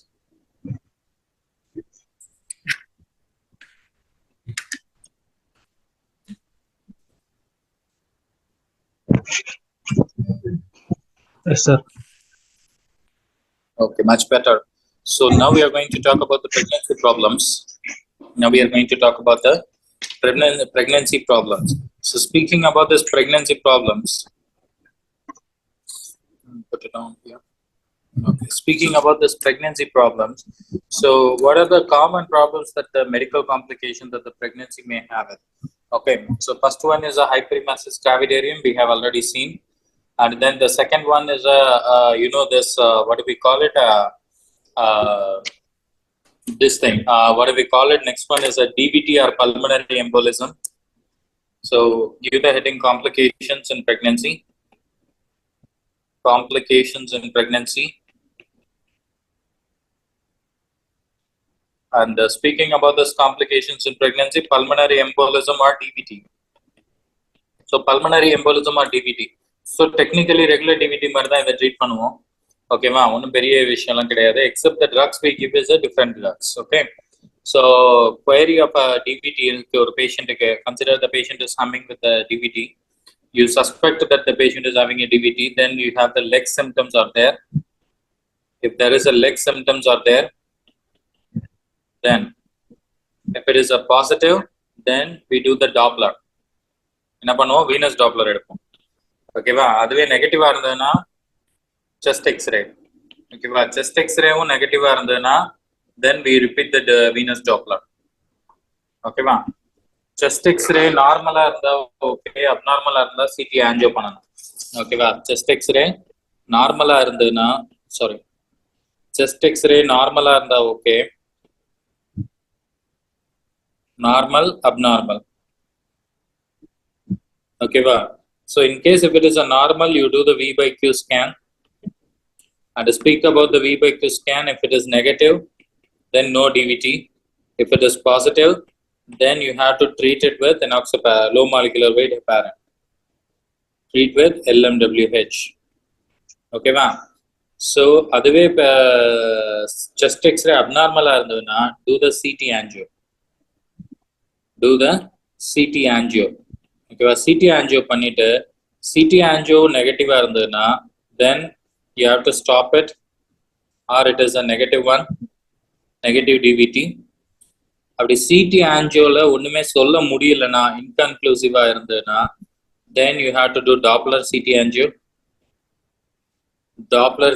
angio. ஓகேவா, and if it is a positive இருந்ததுன்னா then it is a DVT. Dopplerum positive இருந்ததுன்னா then it is a DVT. You have to treat it. Okay, you have to treat it. Okay, speaking about that, low molecular weight heparin treatment. Low molecular weight heparin எப்போ start பண்ணணும், stop பண்ணணும், எப்போ restart பண்ணணும்ன்றதை கேட்பான். ஓகேவா, 24 hours before டெலிவரியில stop பண்ணணும். எப்போ low molecular weight heparin எப்போ stop பண்ணணும், 24 hours before delivery stop பண்ணணும். and restart எப்ப restart பண்ணுவோம், 6 hours post delivery. ஓகேவா, 6 hours post delivery. இதுவே C section இருந்தால், if C section then 12 hours. ஓகேவா, then 12 hours. so it's a typical DVT. ஒரு பேஷண்ட் வந்து லெக் ஸ்வெல்லிங்கோட வராம இந்த வார்த்தை எல்லாம் இருக்குன்னா கண்டிப்பா டிவிடியா தான் இருக்கும். அவனுக்கு டைரக்டா வீனஸ் டாப்லர் பண்ணிட்டு இது பண்ணிடலாம். ஓகேவா, ட்ரீட்மெண்ட்டை இனிஷியேட் பண்ணலாம். அப்படி இல்லைன்னா என்ன பண்ணணும்னா செஸ்ட் எக்ஸ்ரே வந்து பாசிட்டிவா இருந்ததுன்னா அது இஸ் நார்மலாவோ அப்நார்மலாவோ இருந்தது. அப்நார்மலா இருந்ததுன்னா சிடி ஆன்ஜியோ பண்ணி பார்க்கணும். சிடி ஆன்ஜியோல பாசிட்டிவ் வந்ததுன்னா then we have to treat it like a DVT. அப்படி சிடி ஆன்ஜியோல இன்கன்க்ளூசிவ் ரிசல்ட் வந்ததுன்னா you have to do the Doppler CT angio.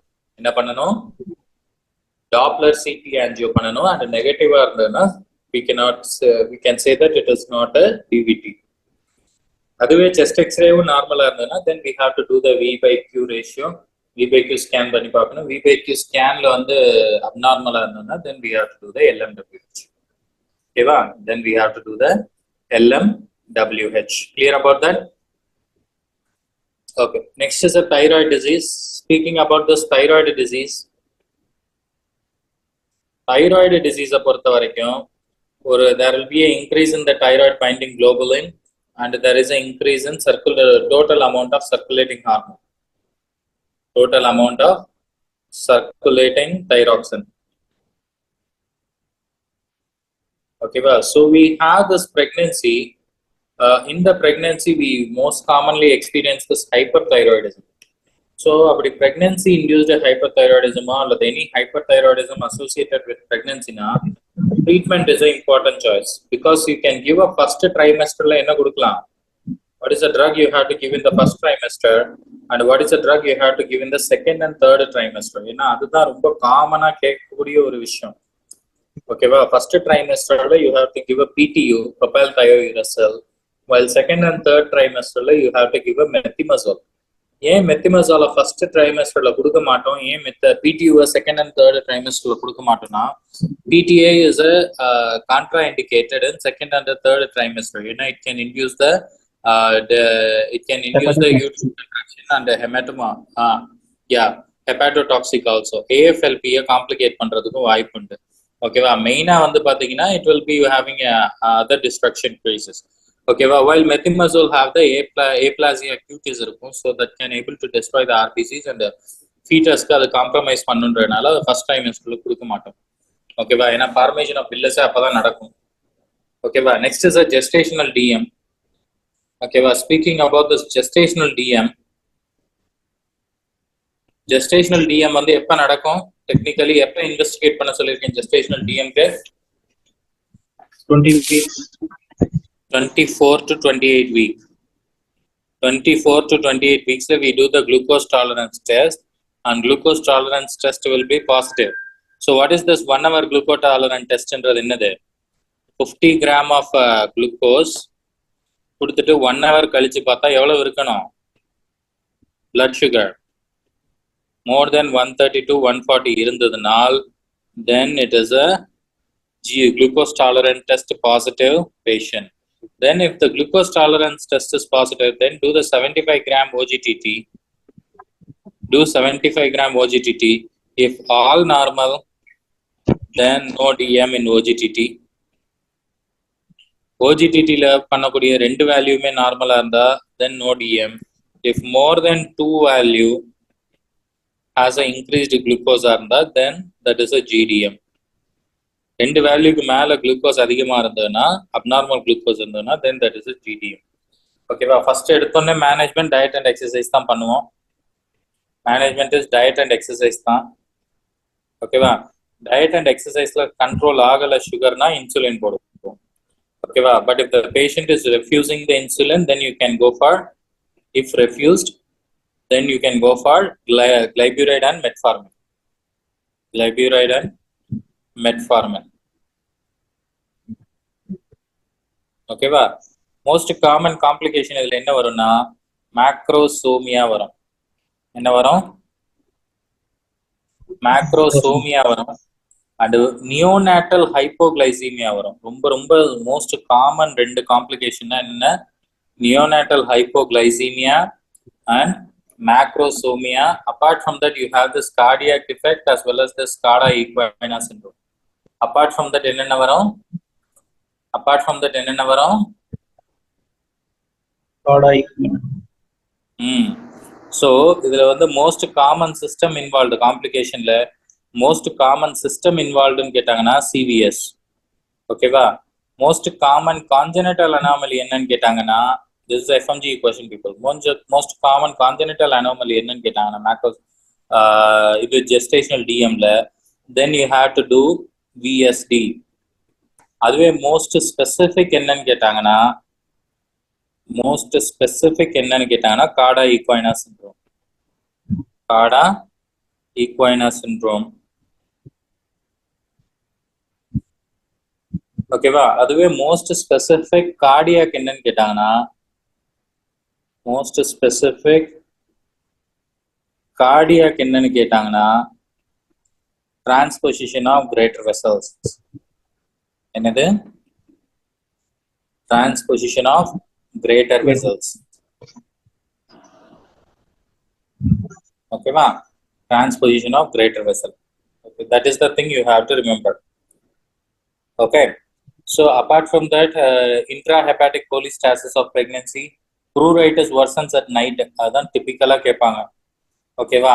So patient ku intrahepatic cholestasis la vandu enna irukuna oru fetal death ku chance irukum. So you have to give the hepatoprotective ursodeoxycholic acid irukliya.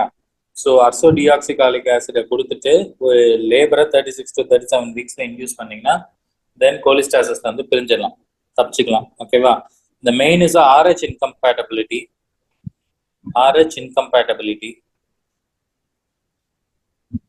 ஓகேவா? Patient வந்து RH பாசிட்டிவா இருந்தா further ஸ்கிரீனிங்கே தேவையில்லை. ஓகேவா? No further screening, no further screening. இதுவே RH நெகட்டிவா இருந்தா, patient is RH negative, then you have to do the antibody titer. ஓகேவா? என்ன பண்ணணும்? ஆன்டிபாடி டைட்டர் பண்ணணும். ஆன்டிபாடி டைட்டர் பண்ணி சென்சிடைசேஷன் இருக்கா இல்லையான்னு பார்க்கணும். சென்சிடைஸ்டா டீசென்சிடைஸ்டான்னு பார்க்கணும். I'll rather put in this way. Okay, சென்சிடைஸ்டா இருந்தா look for the IgG because only IgG matters.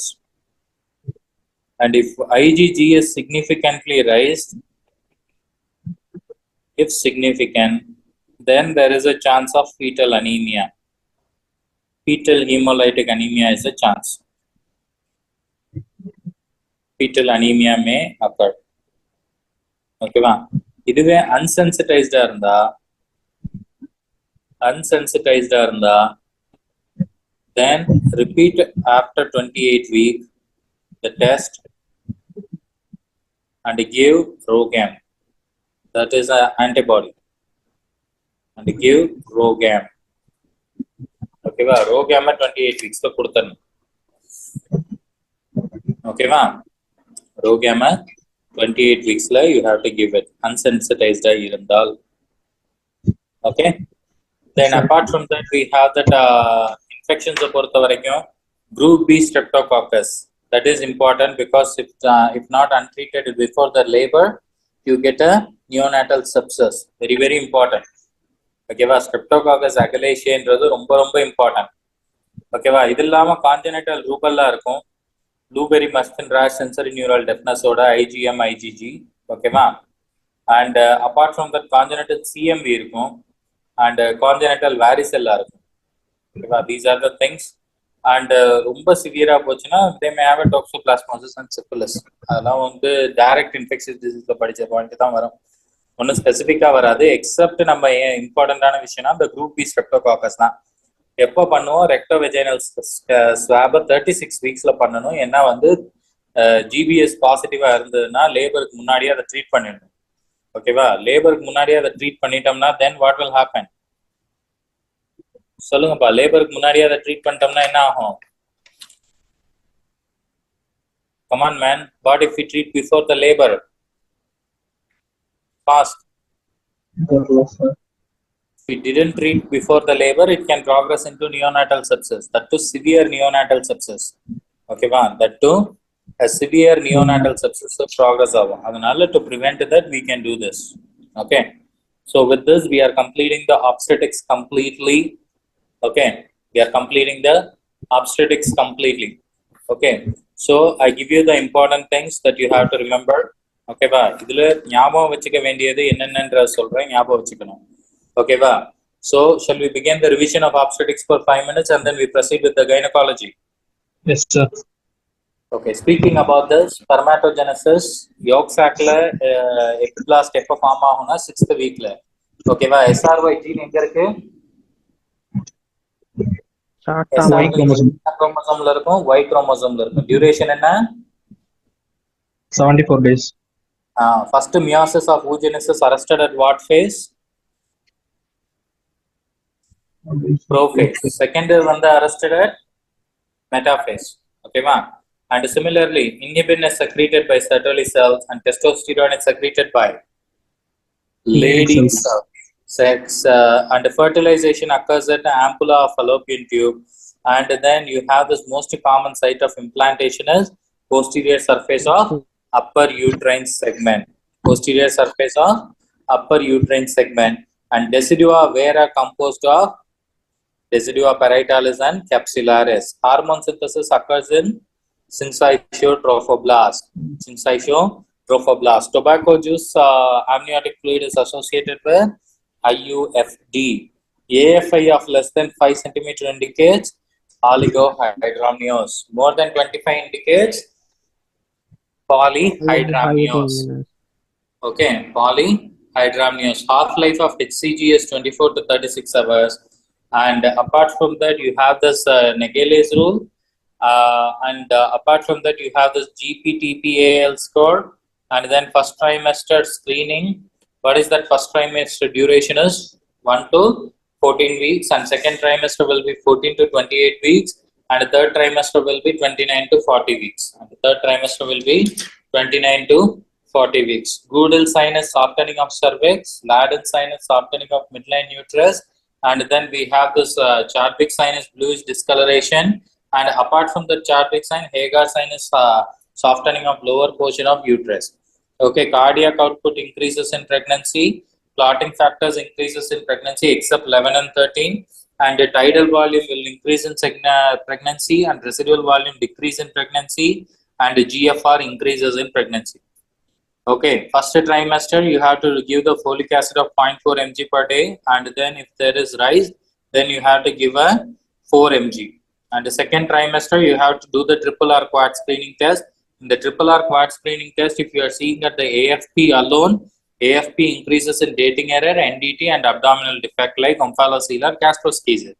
Apart from that, if you see the AFP interpretation in the triple R quad screening interpretation, Patal increase in AFP, Edward all decreases, Downs increase in beta HCG and inhibin A. Okay, inhibin A. And when do you do the GBS testing? 36 week. Okay, when do you do the oral glucose tolerance test? 24 to 28 weeks. When do you do the chorionic villus sampling? 10 to 13 weeks. When do you do the amniocentesis? That is 15 to 17 weeks. Okay, which abortion you have the cervical os open, inevitable and incomplete, and which abortion you see the empty uterus, complete abortion. Which abortion you may have to treat it with IV antibiotics, septic abortion. Okay, and which abortion where the fetal death of the will happen inside, then it is a missed abortion. Okay, then it is a missed abortion.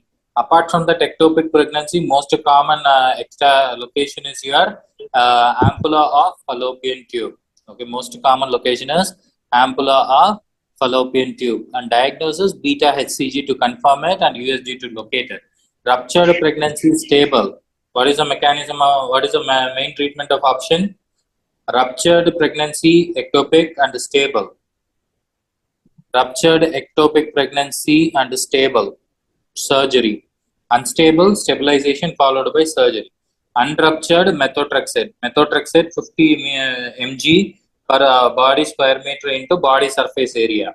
Okay, and if methotrexate 50 mg, then we have to look for the beta HCG drop in D4 and D7. If there is no decrease, then give the second dose. Okay, apart from that, we have this. Apart from that, we have this. What do we call it? GTN, which is a gestational age larger for the uterus, which is a GTN. And apart from the third trimester bleeding, second trimester complications, speaking of that, eclampsia, preeclampsia, and then this, what do we call it? Gestational hypertension. So eclampsia, preeclampsia, and gestational hypertension increase in BP without proteinuria, less than 20 weeks, chronic hypertension. More than 20 weeks, gestational hypertension. Proteinuria plus organ dysfunction, preeclampsia, proteinuria, organ dysfunction, seizure, eclampsia.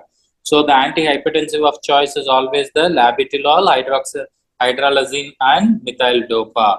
And for eclampsia, prophylactic dose of MgSO4. 4 gram as a start, and then followed by 2 milligram of IV infusion continuous, then 2 milligram at the second dose. Okay. Then you have this RH incompatibility, RH positive, no further testing. RH negative, antibody titer, you have to use it. Okay. So if you are using an antibody titer, then in the RH negative patient, look for the sensitivity. And if the sensitivity is there, then you have to see that the fetal anemia may occur. No sensitivity, then repeat after 28 weeks and give the ROGAM as a prophylaxis. Okay, third trimester, placenta pravia and the placenta abruptio placenta, and we have this uterine rupture. And then we have this vasa pravia. Lack of water and jelly, spontaneous rupture of membrane, heavy bleeding per vagina. Vasa pravia, abnormal CTG, vasa pravia. Similarly, painful bleeding, fetal distress, contraction, abruptio placentae.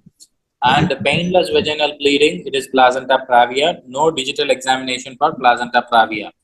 Okay, no digital examination for placenta pravia. Sudden death after the delivery, it is amniotic fluid embolism. Shock after the delivery.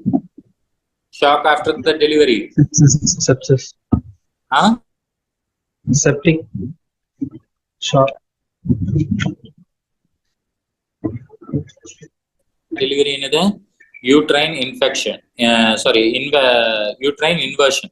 Okay. And what is the most common cause of primary postpartum hemorrhage? Uterine atony. Secondary, retained placenta. Okay. And apart from that, you have the placenta accreta, increta, and perforata. Attachment at superficial myometrium, accreta, deep myometrium, increta, myometrium plus serosal involvement. This is perforata. Okay. And apart from that, management of choices, if the patient do not want the family, then C-section. Okay. And what are the components of Bishop's score? Dilation, position, effacement, extension, and consistency. Most common malposition, occipito-posterior position, and most common malpresentation, breech presentation. And forceps used to pull the head of the baby, Kayland forceps. Okay, what is the forceps we used to pull the head of the baby? Kayland forceps. Okay, and outlet forceps in India, Wrigley's, mid-cavity, Das or Nivelle, and the delivery of after-coming head in the breech is done by Piper's forceps. Okay, and what is the type of incision we do for the C-section? Fennelstein incision and Joel Cohen. For a uterine rupture, what type of surgery should be performed? What type of C-section should be performed? USCS. USCS over the LSCS. USCS over the LSCS. Okay. Apart from that, we have this GDM 24 to 28 week. Most common complication of GDM is macrosomy and neonatal hypoglycemia. Macrosomy and neonatal hypoglycemia. Most common cardiac one. Most common cardiac one is VSD, and the most specific cardiac one is transposition of great vessel. And the most common, most specific overall is Carda equina syndrome. Okay, most common overall, most specific overall is Carda equina syndrome. Okay, and apart from that, you have this what do we call it? Stage 1, 2, 3, 4, and the deceleration. Early deceleration occurs in head compression. Late deceleration occurs in fetal hypoxia, and variable deceleration occurs in cord compression. Stage 1, labor pain to cervical dilatation. Stage 2, cervical dilatation to fetal expulsion. Stage 3, delivery of fetus to placenta. And stage 4, post-delivery observation period for about 1 hour. Okay, post-delivery observation period of about 1 hour. And apart from that, what are the component of AMTSL? Use of oxytocin, delayed cord clamping, controlled cord clamping, intermittent uterine tone assessment. Remember one thing, before 2015, uterine massage was a component. If you are solving any question with the uterine massage as an exception, uterine massage as a component, choose the uterine massage as an exception. Because a lot of the questions, question banks you are solving it, before 2015 question, they might have included in the question bank. So according to the ACOG, removed the uterine massage as a part of AMTSL on 2015. அதை ஏன் சொல்றேன்னா, நம்ம ஆளுங்க question பேங்கை solve பண்ணும்போது 2015 to 18 question பேங்க்ல வந்து பாத்தீங்கன்னா there were no question regarding the AMTSL component. அதுக்கு முன்னாடி இருக்க கொஸ்டினை சால்வ் பண்ணிட்டு போகும்போது they had given something else and uterine massage was a component. ஓகேவா? பட் பர்டிகுலரா 2020 ஒரு FMGல what they had asked was all of the following are the components of AMPSL exceptன்னு கொடுத்தா அந்த எக்ஸப்ட்ல யூட்ரைன் மசாஜை கொடுத்துருந்தாங்க. நிறைய பேர் தப்பா தான் அதை குத்துனாங்க because they believe that uterine massage was a component of AMPSL by solving the old Q-banks. ஓகேவா? அப்ப வந்து அந்த கைட்லைன்ஸ் மாத்திட்டாங்க. Now even now I am saying you which one is not a component of AMPSL னு கொடுத்தா அந்த இடத்துல uterine massage இருந்ததுன்னா then uterine massage is not a component of AMPS as per the latest ACOG guidelines. ஓகேவா? அதான் ஞாபகம் வச்சுக்கணும். So that's the common clerical error that the patients may make. Okay, what are the components of ACOG? Oxytocin, delayed cord clamping, controlled cord traction, and intermittent uterine tone assessment. So with the AMPSL பண்ணும்போது 5 நிமிஷத்துல third stage முடிச்சிடணும். Without AMPSL பண்ணும்போது we can do that for 15 to 20 minutes. Anterior essentialism is Naegeli's obliquity, while posterior essentialism is Litzmann's obliquity. Okay, anterior essentialism is Naegeli's obliquity, while posterior essentialism is Litzmann's obliquity. Okay, you have to remember that. Okay, apart from that we have done almost everything in the OBG. We have touched every portion. The portion we haven't touched is PROM and preterm labor. Okay, that I purposely avoided it because you have to read on your phone. Okay, clear about that? Okay, fine. And now shall we move on to the gynecology? Yes, sir. Shall we move on to the gynecology, people? Okay for you? No issues, right? Okay. So give the heading of gynecology. So gynecology, you have to have a very simple one, and we are going to talk about only the highlights one. Okay. Unlike obstetrics, we are not going to go in depth of every topic. We will cover only the important areas. Okay, in gynecology. Give the heading of gynecology. So menstrual cycle. Speaking about this menstrual cycle, so we are having a day 1 to day 30, day 1, day 14, I rather divided, and a day 30. So speaking of as day 1 to day 14 is a follicular phase,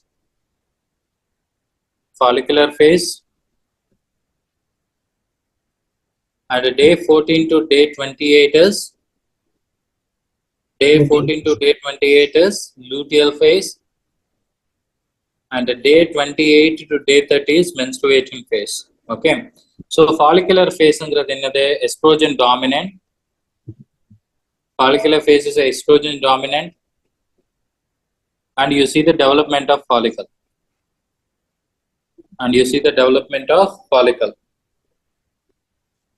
Okay, while luteal phase, progesterone dominant,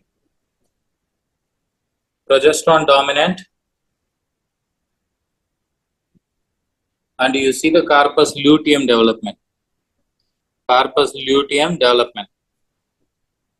Okay, va? So the MCQ highlights in the pathina, we have this before we proceed to this luteal,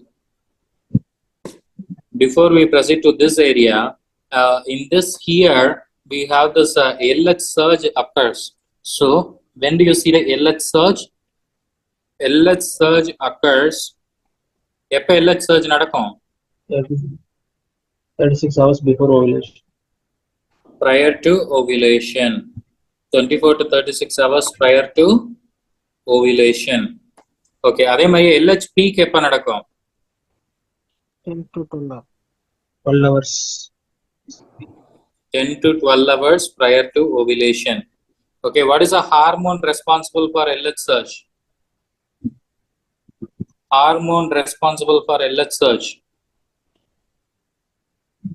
E2. Another estrogen or E2, both are okay. And so how do you calculate the day of ovulation? This is the FMG question. How do you calculate the day of ovulation? And they give you the cycle days. Ovulation calculate பண்ணுவீங்க? For example இதை menstruation வந்து date இப்படியே minus நேரா 14 days. இதை வந்து என்ன பண்ணுவாங்கன்னா இப்படியே நேரா கொடுக்க மாட்டாங்க. Okay, a young couple who is coming to your screening clinic for the advice of the family. Okay, they both are intent to make a baby, and you see that the women's cycle is 40 days a cycle. Okay, and what is the best time for them to have a sex? That was the question they might have given you. What is the best time? 40 minus 14. 40 minus 14. Okay, so day of ovulation இப்படி தான் case based question கேட்பாங்க. So you have to calculate the days, cycle days minus 14. Okay va? And remember also one thing, the progesterone will reach its highest level. Progesterone will reach its highest level at என்னைக்கு? 8th day after ovulation. Day 22. Our corpus luteum will reach its size highest at luteum size reaches highest at day 22. Okay va, ரெண்டுமே day 22 தான். And abdominal pain during the what do we call it, abdominal pain during the ovulation வந்து என்னன்னு சொல்லுவோம், mittal Schemers pain ன்னு சொல்லுவோம். Okay va, abdominal pain during the ovulation வந்து என்னன்னு சொல்லுவோம், mittal Schemers pain ன்னு சொல்லுவோம். metal Schemers pain ன்னு சொல்லுவோம். Okay va, that was the abdominal pain during the ovulation. Pain during the ovulation. Okay va, so now we move on to this one. So apart from that, there are other one which is a PMS and PMDD, premenstrual disorder and premenstrual dysphoric symptom. What is this premenstrual disorder? What is this premenstrual disorder?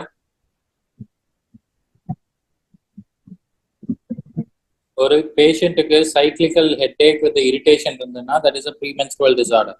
ஓகேவா, symptoms வந்து ஒரு 2 week இருக்கும், and symptom free will be 1 and symptomatic will be on the second part of cycle. So first part of the சைக்கிள்ல symptoms இருக்காது, and second part of சைக்கிள்ல symptoms இருக்கும். அதுக்கு பேர் தான் ப்ரீமென்ஸ்ட்ரல் சிண்ட்ரோம்னு சொல்லுவோம். Usually we do the symptomatic care. ஓகேவா, சிவியரா இருந்தால் மட்டும் SSRI போடுவோம். ஓகேவா, now we don't need that for FMG, அதனால தான் எழுதல. Okay, next is amenorrhea. Give the heading of amenorrhea as a menstrual disorder. So speaking about this amenorrhea, so amenorrhea there are 2 types of amenorrhea, primary amenorrhea and secondary amenorrhea. So primary amenorrhea பொறுத்த வரைக்கும், what is that primary amenorrhea ன்றது என்னது? சொன்னேனே அன்னைக்கு தான் சொல்லி கொடுத்தேன். Already no menstruation sir, first time. பேஷண்ட்டுக்கு ஃபர்ஸ்ட் மென்ஸ்ட்ருவேஷன் கூட வரல அப்படின்னா அதை வந்து என்னன்னு சொல்லுவோம், பிரைமரி ஏமெனோரியான்னு சொல்லுவோம். ஓகேவா, பேஷண்ட்டுக்கு மென்ஸ்ட்ருவேஷன் வந்துட்டு இடையில ஸ்டாப் ஆனிச்சுன்னா செகண்டரி ஏமெனோரியா, பட் பேஷண்ட்டுக்கு மென்ஸ்ட்ருவேஷனே வரலன்னா அது வந்து primary amenorrhoea. So primary amenorrhoea is absence of menstruation at all. Menstruation and never had a menstruation cycle before. Okay va, so what are the causes of the primary amenorrhea? What could be the primary causes of amenorrhea? Gonadal dysgenesis irukkalam. Okay va, it could be gonadal dysgenesis or it could be Mullerian agenesis. Yeah, what you told was right. Hypopituitarism irukkalam, அப்படி இல்லனா PCOS or delay of puberty. இதுல எது வேணாலும் இருக்கலாம். ஓகேவா, diagnosis primary ஏமெனோரியால இருந்து வந்தாங்கன்னா ஒரு பேஷண்ட்டுக்கு நீங்க என்ன பண்ணணும்னா, யூஸ்வலா டயக்னோஸ்டிக் டெஸ்ட்ல beta HCG, TSH, prolactin, FSH and ultrasound, USG, abdomen and pelvis, இதை எழுதிடணும் பேஷண்ட்டுக்கு. ஓகேவா, இதெல்லாம் பண்ணிட்டு வாங்க பார்ப்போம் என்னன்றதுன்னு சொல்லி அனுப்பணும். ஓகேவா, beta HCG, TSH, prolactin, FSH and pelvic ultrasound, இது 5 வச்சு யூஸ் பண்ணணும். ஓகேவா, அண்ட் யூட்ரஸ் ஆப்சென்டா இருந்ததுன்னா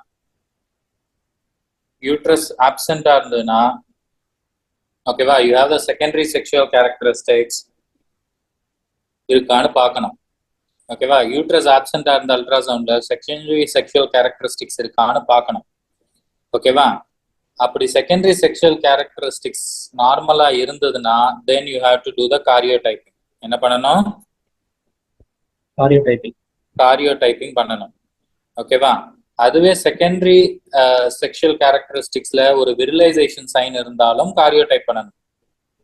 ஓகேவா, சைன்ஸ் ஆஃப் விரலைசேஷன் இருந்தாலும் காரியோடைப் பண்ணணும். ஓகேவா, ஸோ காரியோடைப்பிங் பண்ணும்போது விரலைசேஷன் சைன் இருந்து காரியோடைப்பிங் பண்ணா பேஷண்ட்டுக்கு 45XYன்னு வரும். 45XYன்னு வந்தா problem is 5-alpha reductase deficiency. Problem எங்க இருக்குன்னு அர்த்தம்? 5-alpha reductase deficiencyல இருக்குன்னு அர்த்தம். அதுவே காரியோடைப்பிங்ல 46XX அப்படி இல்லைன்னா 46XY வந்தா then it is a Mullerian agenesis. It's a Mullerian agenesis and complete androgen insensitivity. ஓகேவா, ஸோ 46XY வந்தா கம்ப்ளீட் ஆண்ட்ரோஜன் இன்சென்சிட்டிவிட்டி, XX வந்தா முல்லேரியன் ஏஜெனஸ். இது யூட்ரஸ் இல்லைனா. இதுவே யூட்ரஸ் இருந்தால், if the uterus is present, ஓகேவா, then go for the breast thing. ஓகேவா, breast இருக்கா இல்லையான்றத பார்க்கணும், எஸ்ட்ரோஜன் பார்க்கணும். ஓகேவா, breast இல்லாம if the breast is absent and there is a decreased estrogen இருந்தால் then do the karyotyping. ஓகேவா, எஸ்ட்ரோஜனா இருந்தா என்ன பண்ணணும்? காரியோடைப்பிங் பண்ணணும். யூட்ரஸ் இருக்கு ஆனா பிரஸ்ட் இல்ல, எஸ்ட்ரோஜன் கம்மியா இருக்குன்னா do the karyotyping. காரியோடைப்பிங்ல 3 possible outcomes will be there. ஓகேவா, ஒன்னு 45XO. 45XO வந்தா அது என்னது? Turner syndrome. ஓகேவா, அதுவே 46XY வந்தா அது என்னது? gonadal dysgenesis.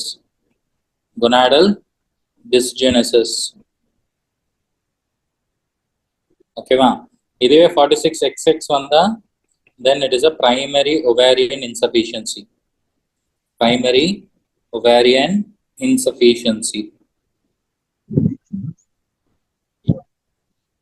ஓகேவா, இதுவே வந்து யூட்ரஸும் இருந்து பிரஸ்டும் இருந்தால், பிரஸ்டும் பிரசன்ட் ஆயிருக்கு அண்ட் எஸ்ட்ரோஜனும் நார்மலா இருக்கு,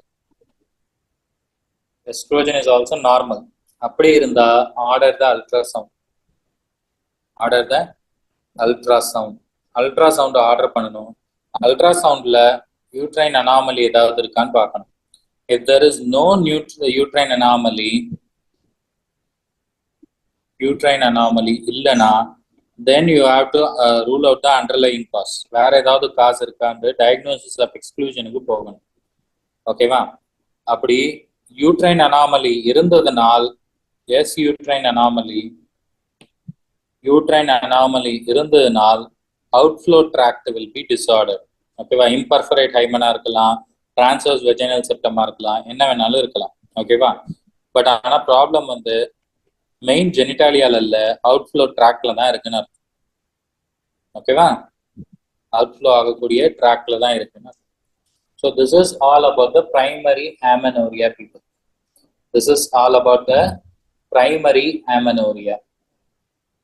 ஓகேவா, then second one is a what do we call it? Second one is a secondary amenorrhea. Okay, second one is a secondary amenorrhea. Secondary amenorrhea ன்ற பொறுத்த வரைக்கும் absence of menstrual period. ஓகேவா, 3 months regular சைக்கிளா இருந்தா அல்லது irregular சைக்கிளா இருந்தா 6 months. அதுதான் வந்து என்னன்னு சொல்லுவோம்? amenorrhea, secondary amenorrhea சொல்லுவோம். ஓகேவா, absence of menstruation for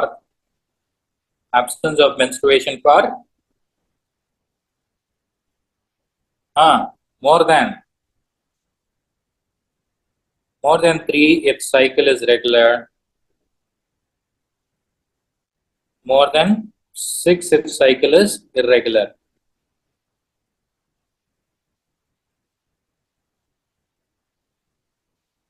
irregular. ஓகேவா? அப்படி irregular சைக்கிள்ல வந்தாங்கன்னா most common causes of pregnancy. So இமீடியட்டா என்ன பண்ணணும்? யூரின் பிரெக்னன்சி டெஸ்ட் எடுக்கணும். யூரின் பிரெக்னன்சி டெஸ்ட் எடுத்து நெகட்டிவ்னு வந்தா பீரியட்ஸே இருக்கா இல்லை பீரியட்ஸே டோட்டலா ஆஃப் ஆயிடுச்சான்றத பார்க்கணும். No period or improper period. ஓகேவா? இம்ப்ராப்பர் பீரியடா இருந்ததுன்னா then it is a PCOD. ஓகேவா? பிசிஓடி.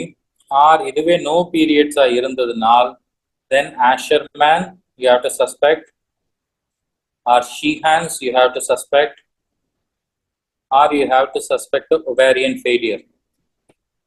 Ovarian failure. ஓகேவா? ஷீஹான்ஸா இருந்ததுன்னா என்ன இருக்கும்? ஷீக் தைராய்டு பேட்டர்ன் இருக்கும், அல்லோபேசியா இருக்கும், பிஎம்ஆர் குறைஞ்சிருக்கும். ஆஷர்மேனா இருந்தா ஆலிகோமெனோரியா இருக்கும். ஓகேவா? பிசிஓஎஸ் இருந்தா ஆண்ட்ரோஜன் ஹையா இருக்கும். So you may see the necklace pattern, alopecia and hirsutism. Alopecia and hirsutism. ஓகேவா? So these are the improper causes of your secondary amenorrhea. ஓகேவா? இன்னும் கொஞ்சம் டீப்பா போகணும்னா ஃபர்ஸ்ட் வந்து பீட்டா ஹெச்சிஜி பார்க்கணும். பீட்டா ஹெச்சிஜி நெகட்டிவா இருந்தா தைராய்டு பார்க்கணும். தைராய்டு வந்து இருந்ததுன்னா ஹைப்பர் தைராய்டிசமா ஹைப்போ தைராய்டிசமான்றதை பார்த்துட்டு அதை ட்ரீட் பண்ணணும். இல்லை தைராய்டு நார்மலா இருந்ததுன்னா ப்ரோலாக்டின் பண்ணி பார்க்கணும். ப்ரோலாக்டின் பண்ணி அது ஹையா இருந்ததுன்னா எம்ஆர்ஐ ஹெட் பண்ணி ப்ரோலாக்டினோமாவை ரூல் அவுட் பண்ணணும். ரூல் அவுட் பண்ணிட்டு கேபர்கோலின் ஆர் புரோமோகிரிப்டினை வச்சு அதை சார்ட் அவுட் பண்ணணும். இல்ல ப்ரோலாக்டினும் நார்மலா இருக்கு, டிஎஸ்ஹெச்சும் நார்மலா இருக்கு, பீட்டா ஹெச்சிஜியும் நெகட்டிவா இருக்குன்னா எஃப்எஸ்ஹெச் பண்ணி பார்க்கணும். எஃப்எஸ்ஹெச் அதிகமா இருந்ததுனால் ஒவேரியன் இன்சஃபிஷியன்சி, நார்மலாவும் கம்மியாவும் இருந்ததுன்னா எஸ்ட்ரோடயால் பண்ணி பார்க்கணும். எஸ்ட்ரோடயால் அதாவது E2 வந்து கம்மியா இருந்ததுன்னா ஹைப்போகொனாடோட்ரோபிக் ஹைப்போகொனாடிசம், நார்மலா இருந்தா டெஸ்டோஸ்டிரான் பண்ணி பிசிஓஎஸையும் and then we have to do this outflow அப்ஸ்ட்ரக்ஷனையும் ரூல் அவுட் பண்ணணும். இதெல்லாம் பெரிய ப்ராசஸ். பட் ஆனால் இது மட்டும் ஞாபகம் வச்சுக்கோங்க இந்த கேஸ் ஆஃப் செகண்டரி அமெனோரியா. ஓகேவா? அந்த அல்காரிதம் ஞாபகம் வச்சுக்கணுன்ற அவசியம் இல்லை. ஓகேவா? ஏன்னா secondary amenorrhoea is mostly due to the hormonal imbalance. ஓகேவா? Mostly due to the hormonal imbalance. Next is a menopause. மெனோபாஸும் அதே தான், பெர்மனன்ட் லாஸ் ஆஃப் எஸ்ட்ரோஜன் தான் என்னன்னு சொல்லுவோம்? மெனோபாஸ்ன்னு சொல்லுவோம். மெனோபாஸ் பேஷண்ட் எப்படி வருவாங்க? மெனோபாஸ் பேஷண்ட் எப்படி வருவாங்க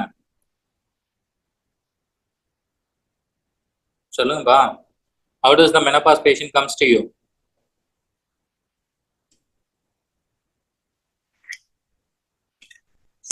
மெனோபாஸ்னாலே பீரியட் ஆஃப் ஆகுது தானே சார், ஏஜ் 40 to 50 அப்படிங்கிறீங்களா? ஒரு 40 to 50 இயர்ஸ்ல மென்ஸ்ட்ரல் irregularities வித் ஸ்வெட்டோட வந்தாங்கன்னா, sweat or hot flashes with mood சேஞ்சஸோட வந்தாங்கன்னா typically they are undergoing a menopause period. ஓகேவா? மேனேஜ்மெண்ட் ஹெச்ஆர்டி தான். ஓகேவா? Management is mostly HRT. ஓகேவா? இது இல்லாம abnormal menstrual bleeding or uterine ப்ளீடிங்கை பார்ப்போம். ஓகேவா? அப்நார்மல் யூட்ரைன் ப்ளீடிங்கை பார்ப்போம். ஏயுபி பாலிமெனோரியானா என்னது? What is so called as polymenorrhea? Menses with more than 21 days. Menses of less than 21 days. Menses with less than 21 days குள்ள மென்சஸ் வந்ததுனால் பாலிமெனோரியா. ஆலிகோமெனோரியான்றது menses with more than 35 days ஒரு தடவை வந்ததுன்னா அது ஆலிகோமெனோரியா. அண்ட் ஹைப்போமெனோரியான்றது menses last for less then 2 days. less than 2 days of bleeding வந்து ஹைப்போமெனோரியாம் போகும். அண்ட் மெனோரேஜியாங்கிறது excessive. That is more then 7 days of bleeding வந்து மெனோரேஜியான்னு சொல்லுவோம். ஓகேவா? அந்த மோர் தென் 7 days of bleedingம் irregular intervalல எக்ஸசிவா இருந்ததுன்னா மெனோமெட்ரோரேஜியான்னு சொல்லுவோம். மெனோமெட்ரோரேஜியா, எக்ஸசிவ் irregular bleeding.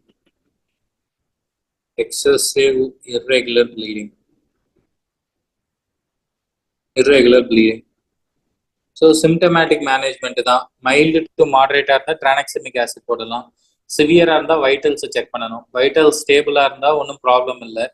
ஓகேவா endometrial thickening பார்த்து ரூல் அவுட் பண்ணிக்கலாம். வைட்டல்ஸ் அன்ஸ்டேபிளா இருந்ததுன்னா ஃபர்ஸ்ட் ஸ்டெபிலைஸ் பண்ணிட்டு டிஎன்சி பண்ணணும், அப்புறம் IV oestrogen and then OCP. ஓகேவா? So management, we go for the management of abnormal uterine bleeding. So surgical is always endometrial ablation. Surgical is always endometrial ablation. Endometrial ablation. While medical, if you are going for it, medical management பொறுத்த வரைக்கும் mild to moderate tranexamic acid. Mild to moderate இருந்தா tranexamic acid மட்டும் போட்டா போதும். Tranexamic acid போட்டு settle ஆகலனா then we can give a OCP. Acid then OCP. Okay va? Then if it is a severe, then you have vitals unstable or stable and பார்க்கணும். Vitals unstable or vital stable and பார்க்கணும். ஓகேவா? vitals unstable இருந்தா DNC பண்ணிட்டு then IV estrogen with the OCP. Then IV estrogen with OCP. ஓகேவா? DNC பண்ணிட்டு IV estrogen with OCP பண்ணணும். vital stable இருந்தா age பார்க்கணும். look for age.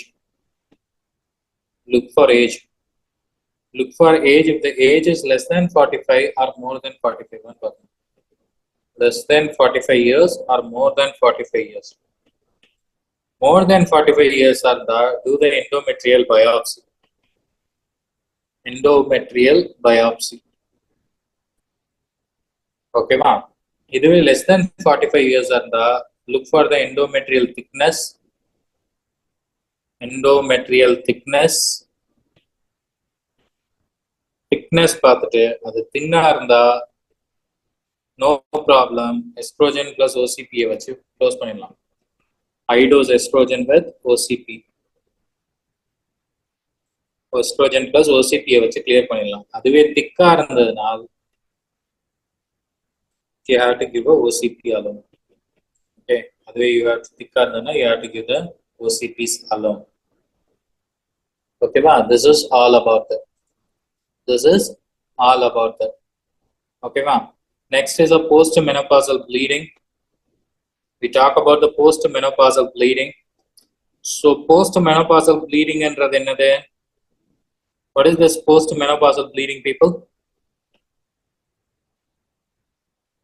Most common cause of post-menopausal bleeding is endometrial atrophy. Okay va? Endometrial atrophy. First எடுத்தோன்னே என்ன பண்ணணும்? Investigation. TVS தான். First investigation is TVS. You have to look for endometrial thickness. Endometrial thickness. More than 5 mm இருந்ததுனால் endometrial sampling பண்ணணும். என்ன பண்ணணும்? Endometrial sampling பண்ணணும். Okay va? And gold standard investigation is fractional curettage. Fractional curettage. Okay va? Plus hysteroscopy. Okay va? So இது இல்லாம போனீங்கன்னா dilatation and curettage over hysteroscopy பண்ணலாம். Okay va? But gold standard is fractional curettage. Okay va? Then apart from that you have this puberty. Okay, puberty பொறுத்த வரைக்கும் precocious pubertyன்றது என்னது?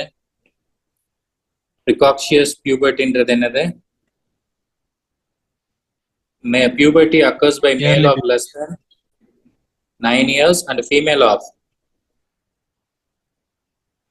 less than 8 years. Okay va? Delayedங்கிறது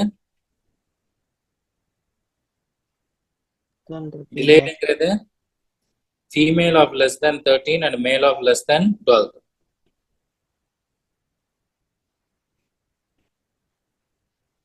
Male of less than 12 years. Okay va?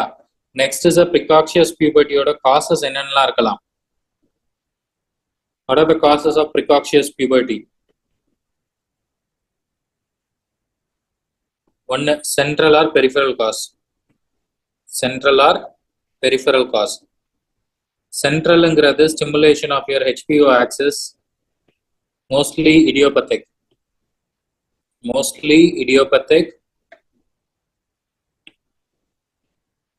And stimulation of HPO axis. While the peripheral, it is an exogenous production of estrogen or progesterone. Production of estrogen or androgen. Androgen or testosterone எது form பண்ணும்? என்ன cells form பண்ணுன்னு சொன்னேன்? Leydig cells. Androgen, Leydig cells. So Sertoli or Leydig cells, both tumors can produce. Sertoli or Leydig cell tumor can produce excessive androgen, or congenital adrenal hyperplasia will produce excessive androgen. Okay, excessive estrogen என்ன செல் produce பண்ணும்? என்னப்பா புரியல? Granulosa செல் produce பண்ணும். So granulosa cell tumor, hypothyroidism or McCune-Albright syndrome, or you have this McCune-Albright syndrome can able to cause this excessive estrogen production. Okay va? McCune-Albright syndrome oda triad enna solunga paapom.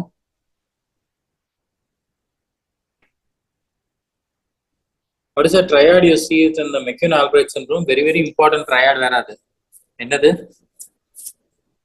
One precocious puberty. Apram சொல்லுங்க பா. precocious puberty ஒன்னு. அப்புறம் excess estrogen, sir. Okay.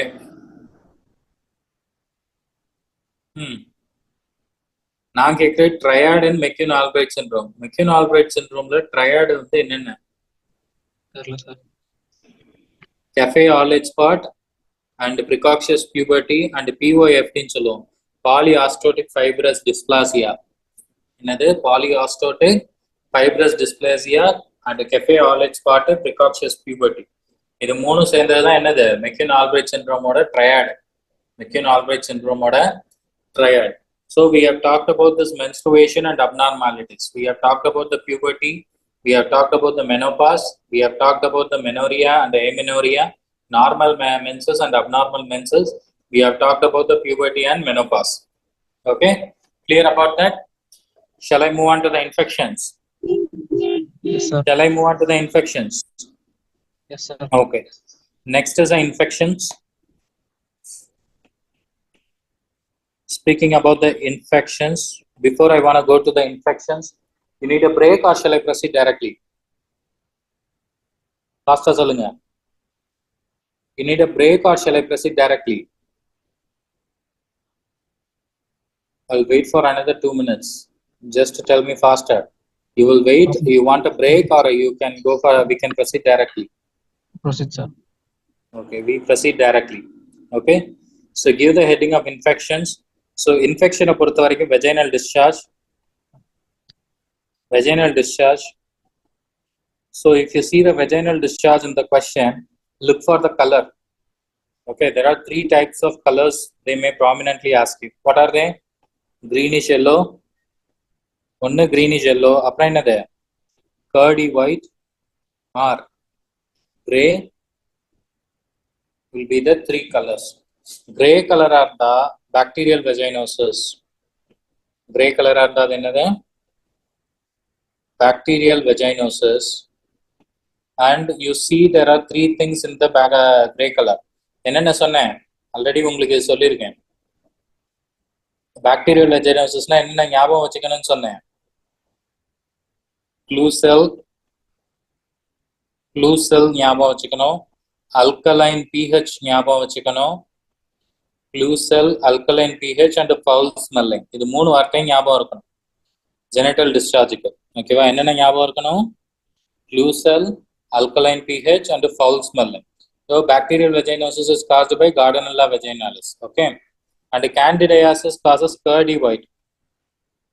Okay va? Candidiasis causes curdy white. கேண்டிடயாசிஸை பொறுத்த வரைக்கும் splash dysuria இருக்கும்,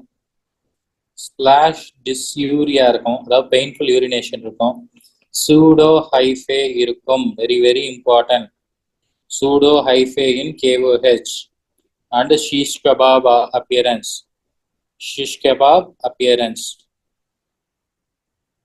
and you may see the pruritus, itching கண்டிப்பா இருக்கும். ஓகேவா? drug of choice is fluconazole. ஒரு itching with the burning micturition with the pseudo hyphae in KOH, then it is a fluconazole. ஓகேவா? அதுவே greenish yellowவா இருந்தா it is a trichomonas vaginalis. trichomonas vaginalis பொறுத்த வரைக்கும் என்ன சொல்லியிருந்தேன்? strawberry cervix ஞாபகம் வச்சுக்கணும். ஓகேவா? strawberry cervix will be remembered. Strawberry cervix with a motile flagellated organism.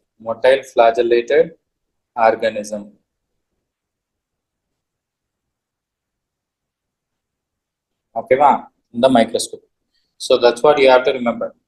Okay, or the vaginal discharge.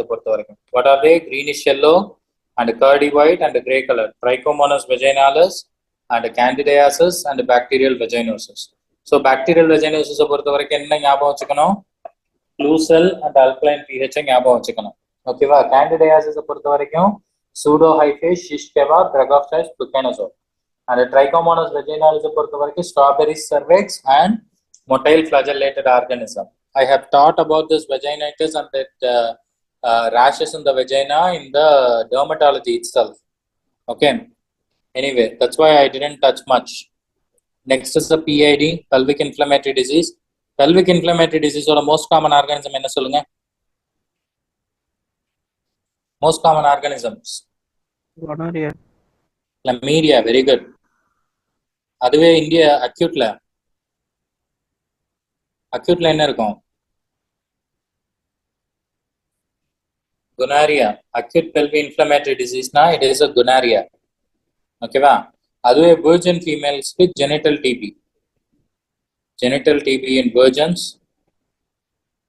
and actinomyces in IUCD patient. Okay, then USG la enna theriyum? Pelvic inflammatory disease la beads of string appearance theriyum. Beads of string appearance or waist sign or cogwheel sign theriyum. Waist sign or cogwheel sign theriyum. Okay, cogwheel sign. Diagnosis is made by 3 triad of pelvic pain, adnexal mass or tenderness, I'd rather write adnexal mass, and cervical motion tenderness.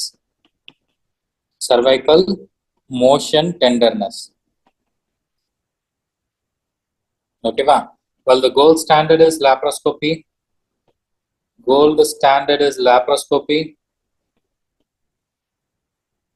And regimen is okay. Inachu screen again. Varliya. Is the screen visible to you guys? One second.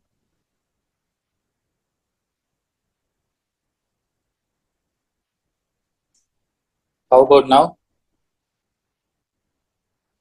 Is it visible? Yes, sir. Okay. Gold standard is laparoscopy and treatment is CDC regimen. Okay, va?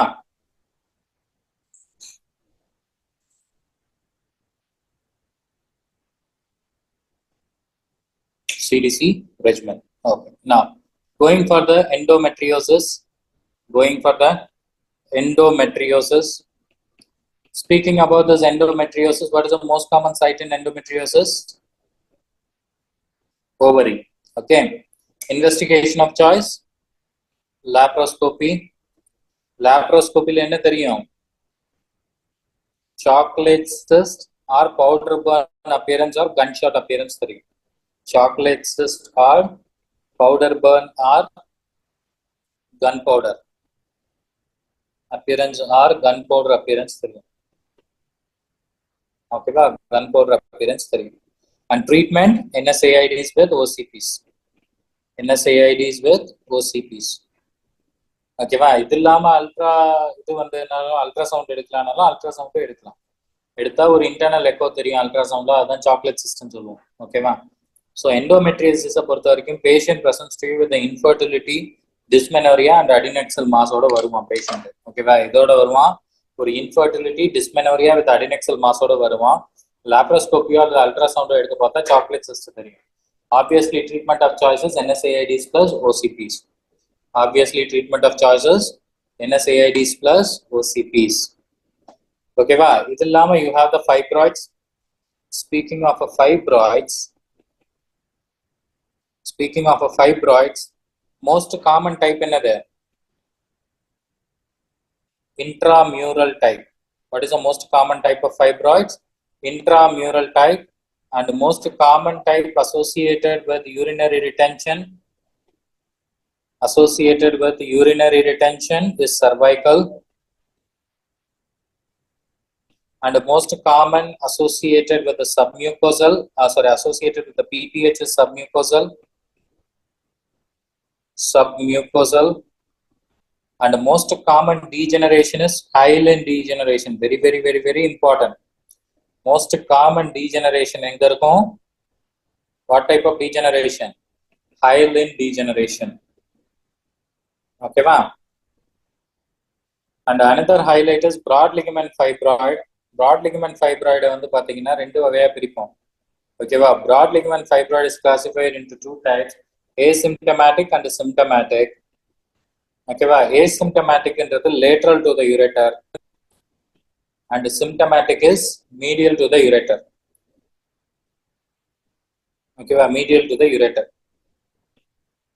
And asymptomatic என்னன்னு சொல்லுவோம்னா, in other books they mention it as true and this one is pseudo.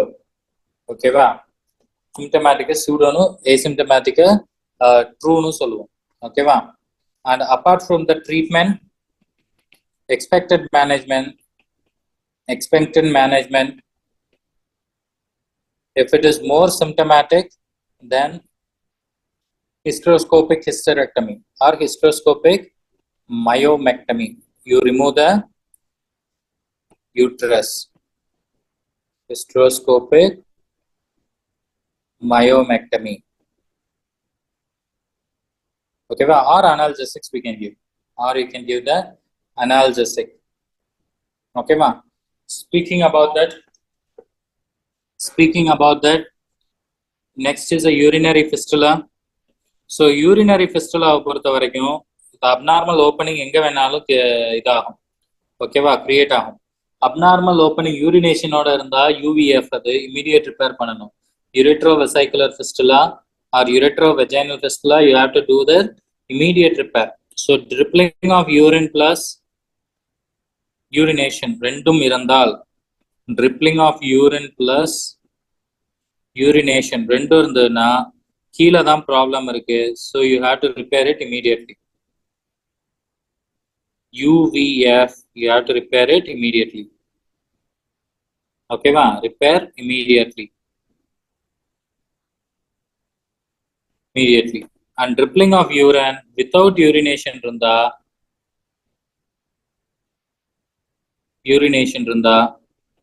அது vesico-vaginal fistula, urinary bladder la பிரச்சனை இருக்குன்னு அர்த்தம். So do the cystoscopy and collect the urine by suprapubic catheter.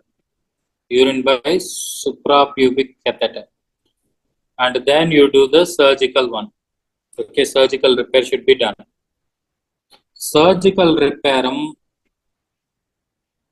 obstruction labor இருந்ததுன்னா immediate after 6 weeks அப்புறம் பண்ணணும். ஓகேவா, 24 hours less than இருந்ததுன்னா immediate repair பண்ணலாம். and RT ல இருந்தானா wait for the 12 months. ஓகேவா, and apart from that ureteric fistula ஓட most common site வந்து internal ovarian sphincterல தான் இருக்கும். ஓகேவா, ஒரு போஸ்ட் சிம்பிள் ஹிஸ்டெரெக்டமி கொடுத்துட்டோ அல்லது டிரான்ஸ் அப்டாமினல் ஹிஸ்டெரெக்டமி கொடுத்தோ dribbling of urine கொடுத்தானா they are talking about the urinary fistula. We have to immediately repair it. Okay, va? Urinary fistula, you have to immediately repair it. Okay, va? So I want you to do one thing. Okay. Anyway, we will finish it up. It will take another 1 hour. So we take a break of 5 minutes and come back around like now it's about, what's the time? Now it's about 4 5, right? Do Yes, sir. one thing. Do one thing. Come back by 4:15. We will do another 45 minutes and we will finish by 5 o'clock the gynecology completely. Okay. Okay, sir. We have nothing. We have just the infertility and the cancer gynae now. Once we finish the infertility and the cancer gynae, then our gynae is over. Okay, we have done with the infections, we have done with the fibroids, endometriosis, and we have done with the menstruation disorder, puberty, and menopause. So take a break of 5 minutes and come back after 5 minutes. Okay, and we will do the this thing, cancer gynae, and then infertility, and then we will wrap it up for today. Okay, with the obstain.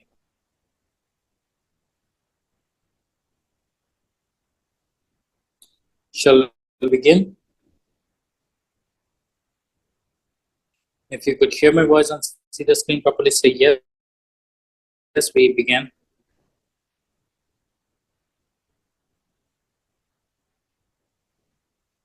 If you hear my voice and see the screen properly, then just say yes. We begin.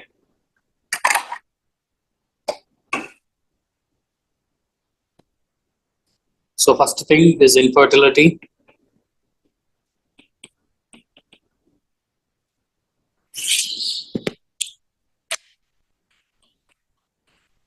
First thing is this infertility.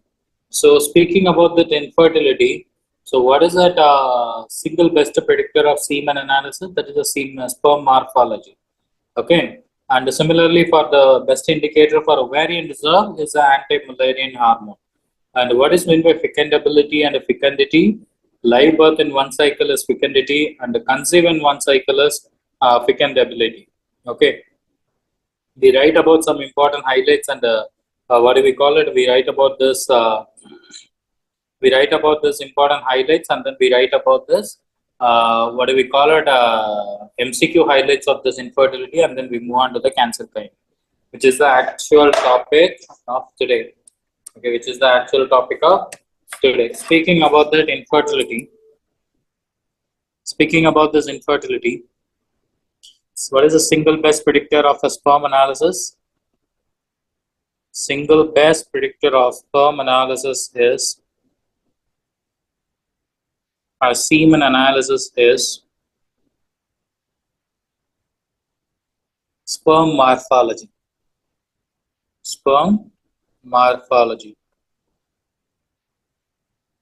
Okay, and apart from that, in the case of a male, if there is no semen, aspermia. No semen, it is aspermia. And the sperm concentration should be less than, sperm concentration of less than 15 million என்னன்னு சொல்லுவோம்? Oligospermiaன்னு சொல்லுவோம்.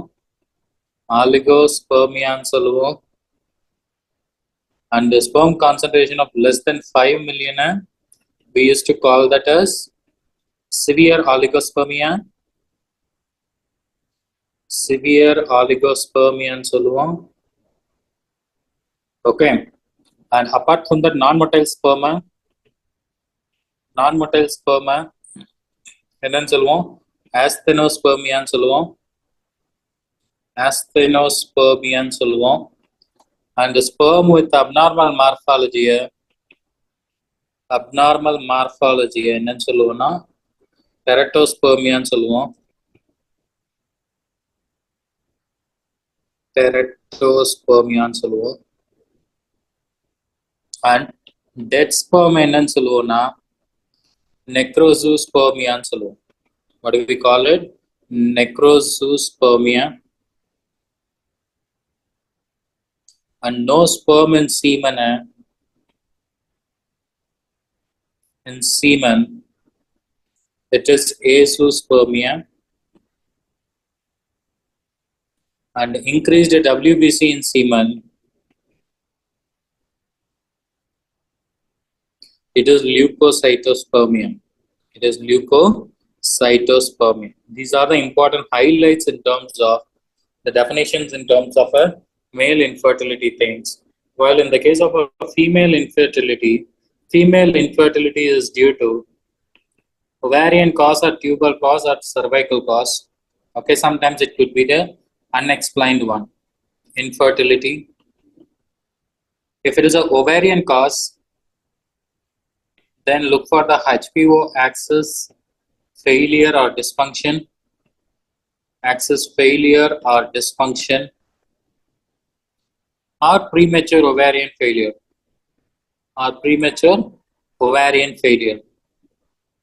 If it is a, what do we call it, HPO axis failure, then it will be a Kallman syndrome. And if it is a dysfunction, then it could be the PCOS or increase in prolactin. And in terms of tubal causes, you have to do investigation of choice as hysterosalpingography with Leach-Wilkinson cannula. Leach-Wilkinson cannula வச்சு எடுக்கணும். Leach-Wilkinson cannula வச்சு hysterosalpingography எடுக்கணும். Then you can identify. The causes could be of endometriosis or PID or salpingitis or genital TB. Okay, and the cervical causes could be thick cervical mucus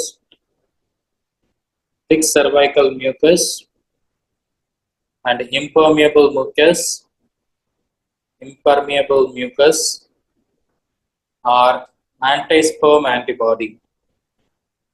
Will be there.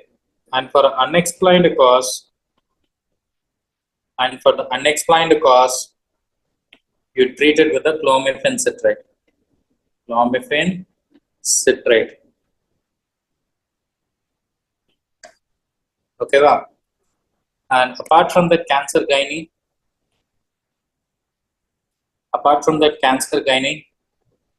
speaking about this cancer gynae, we have this endometrial carcinoma.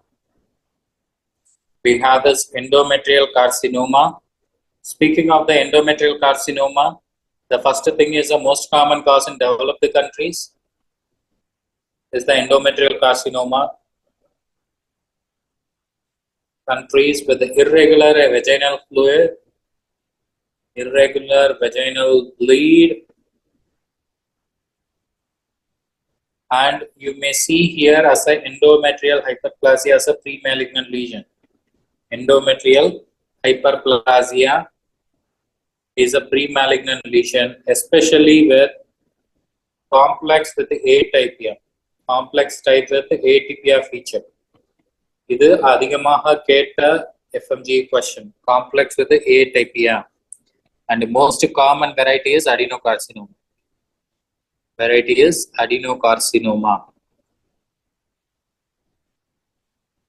Okay, adenocarcinoma. Apart from that, you have a FIGO staging. Speaking of a FIGO staging, 1A and 1B. Speaking of a 1A, which is confined to uterus,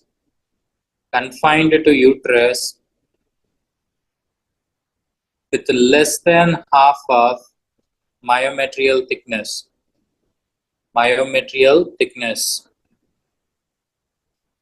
Okay, but here B, it is confined to uterus, but with more than half of myometrial thickness. Both of them we do the Warthin's hysterectomy.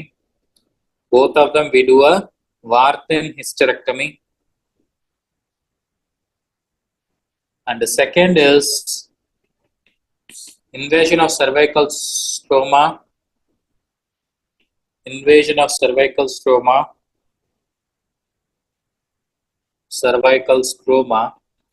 But not confined to, but not beyond the uterus. but not beyond the uterus because it is confined to uterus. Beyond uterus, treatment is surgery plus RT. Surgery plus RT. Okay. And stage 3A, it is a uterine serosa or adnexa. Uterine serosa or adnexa. And for B, it is vaginal involvement. And for B, it is vaginal involvement. And for C, it is C1, pelvic involvement. And C2, it is para-aortic involvement. Para-aortic involvement. For a 3A, B, C, C1 and C2, we do the surgery plus RT plus CT. Okay, surgery plus RT plus CT we do. And stage 4, we have a A and B.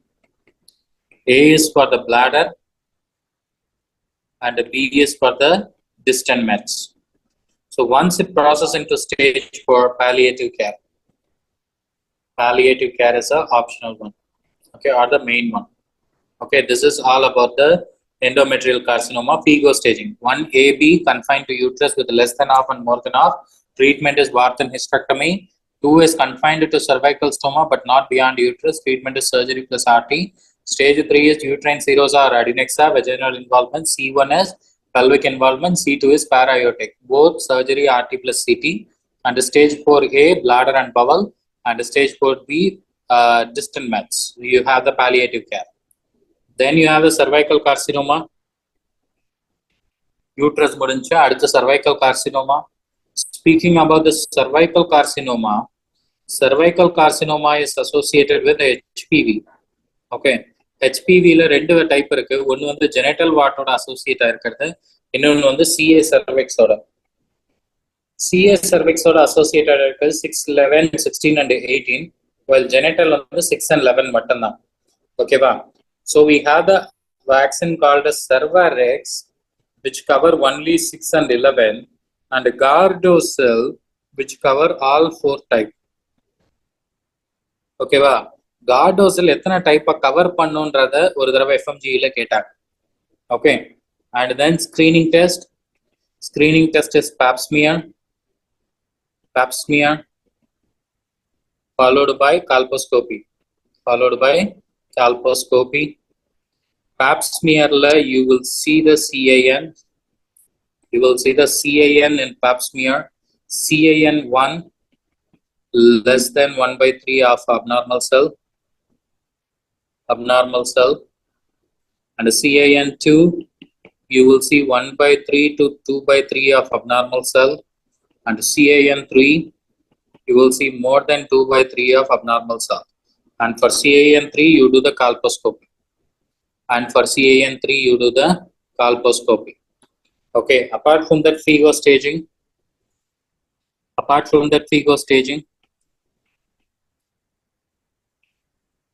speaking about the FIGO staging, stage 1 is confined to cervix.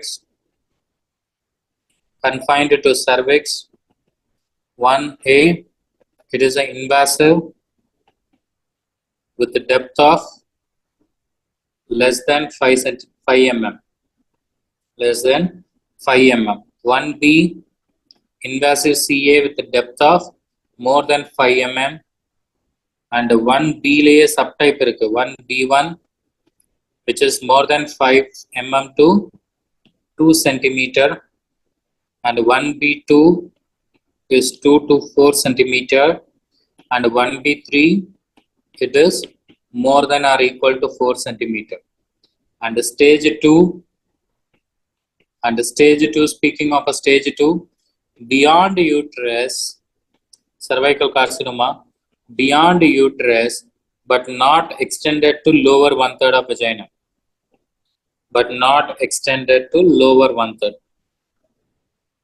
Lower 1/3 of vagina.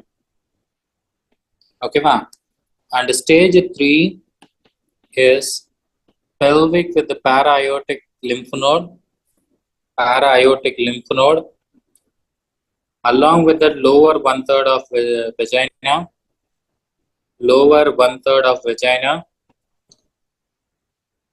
or pelvic wall involvement. Pelvic wall involvement.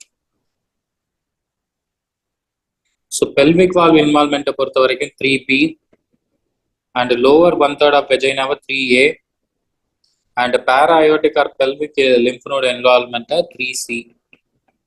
Okay, va? And stage 4 is a distant mets. Stage 4 is a distant mets. Okay, and the last carcinoma or the next area of carcinoma of interest is ovarian carcinoma. Speaking about this ovarian carcinoma, most common type is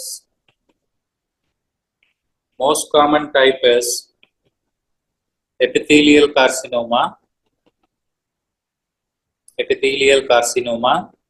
and most common malignant is serous variety. Okay, ba? Then we have a FIGO staging. Speaking about the FIGO staging, we have a 1. In the 1, we have a 1A, 1B, 1C. 1A is 1 ovary, and 1B is 2 ovary,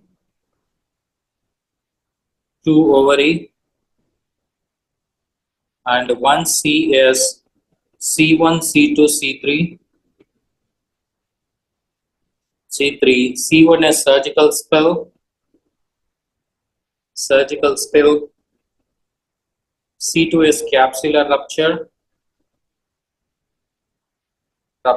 and C3 is malignant cells positive.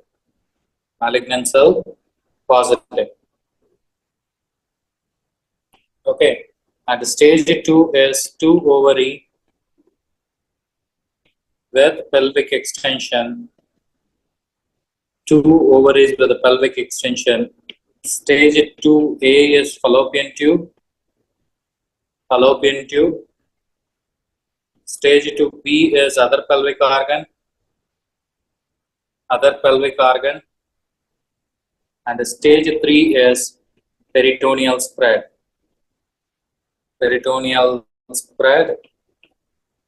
And stage 4 is distant mets.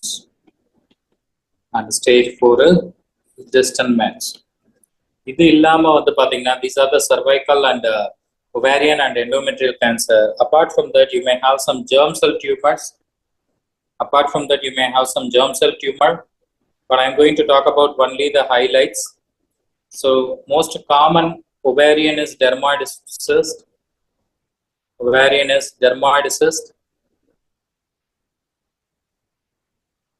And yolk sac tumor. It is associated with increased AFP and Schiller dual bodies.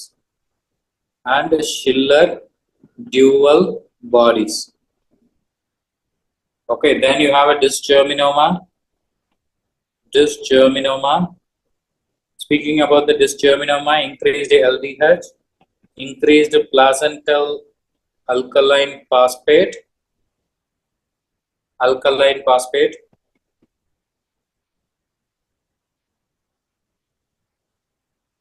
and it is the most common germ cell tumor. Okay, and apart from that, granulosa cell tumor, where you see the Karl-Exner bodies,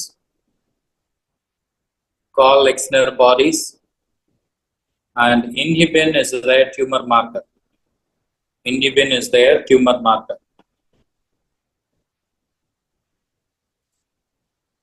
Okay, ma'am. Then you have a Brenner tumor.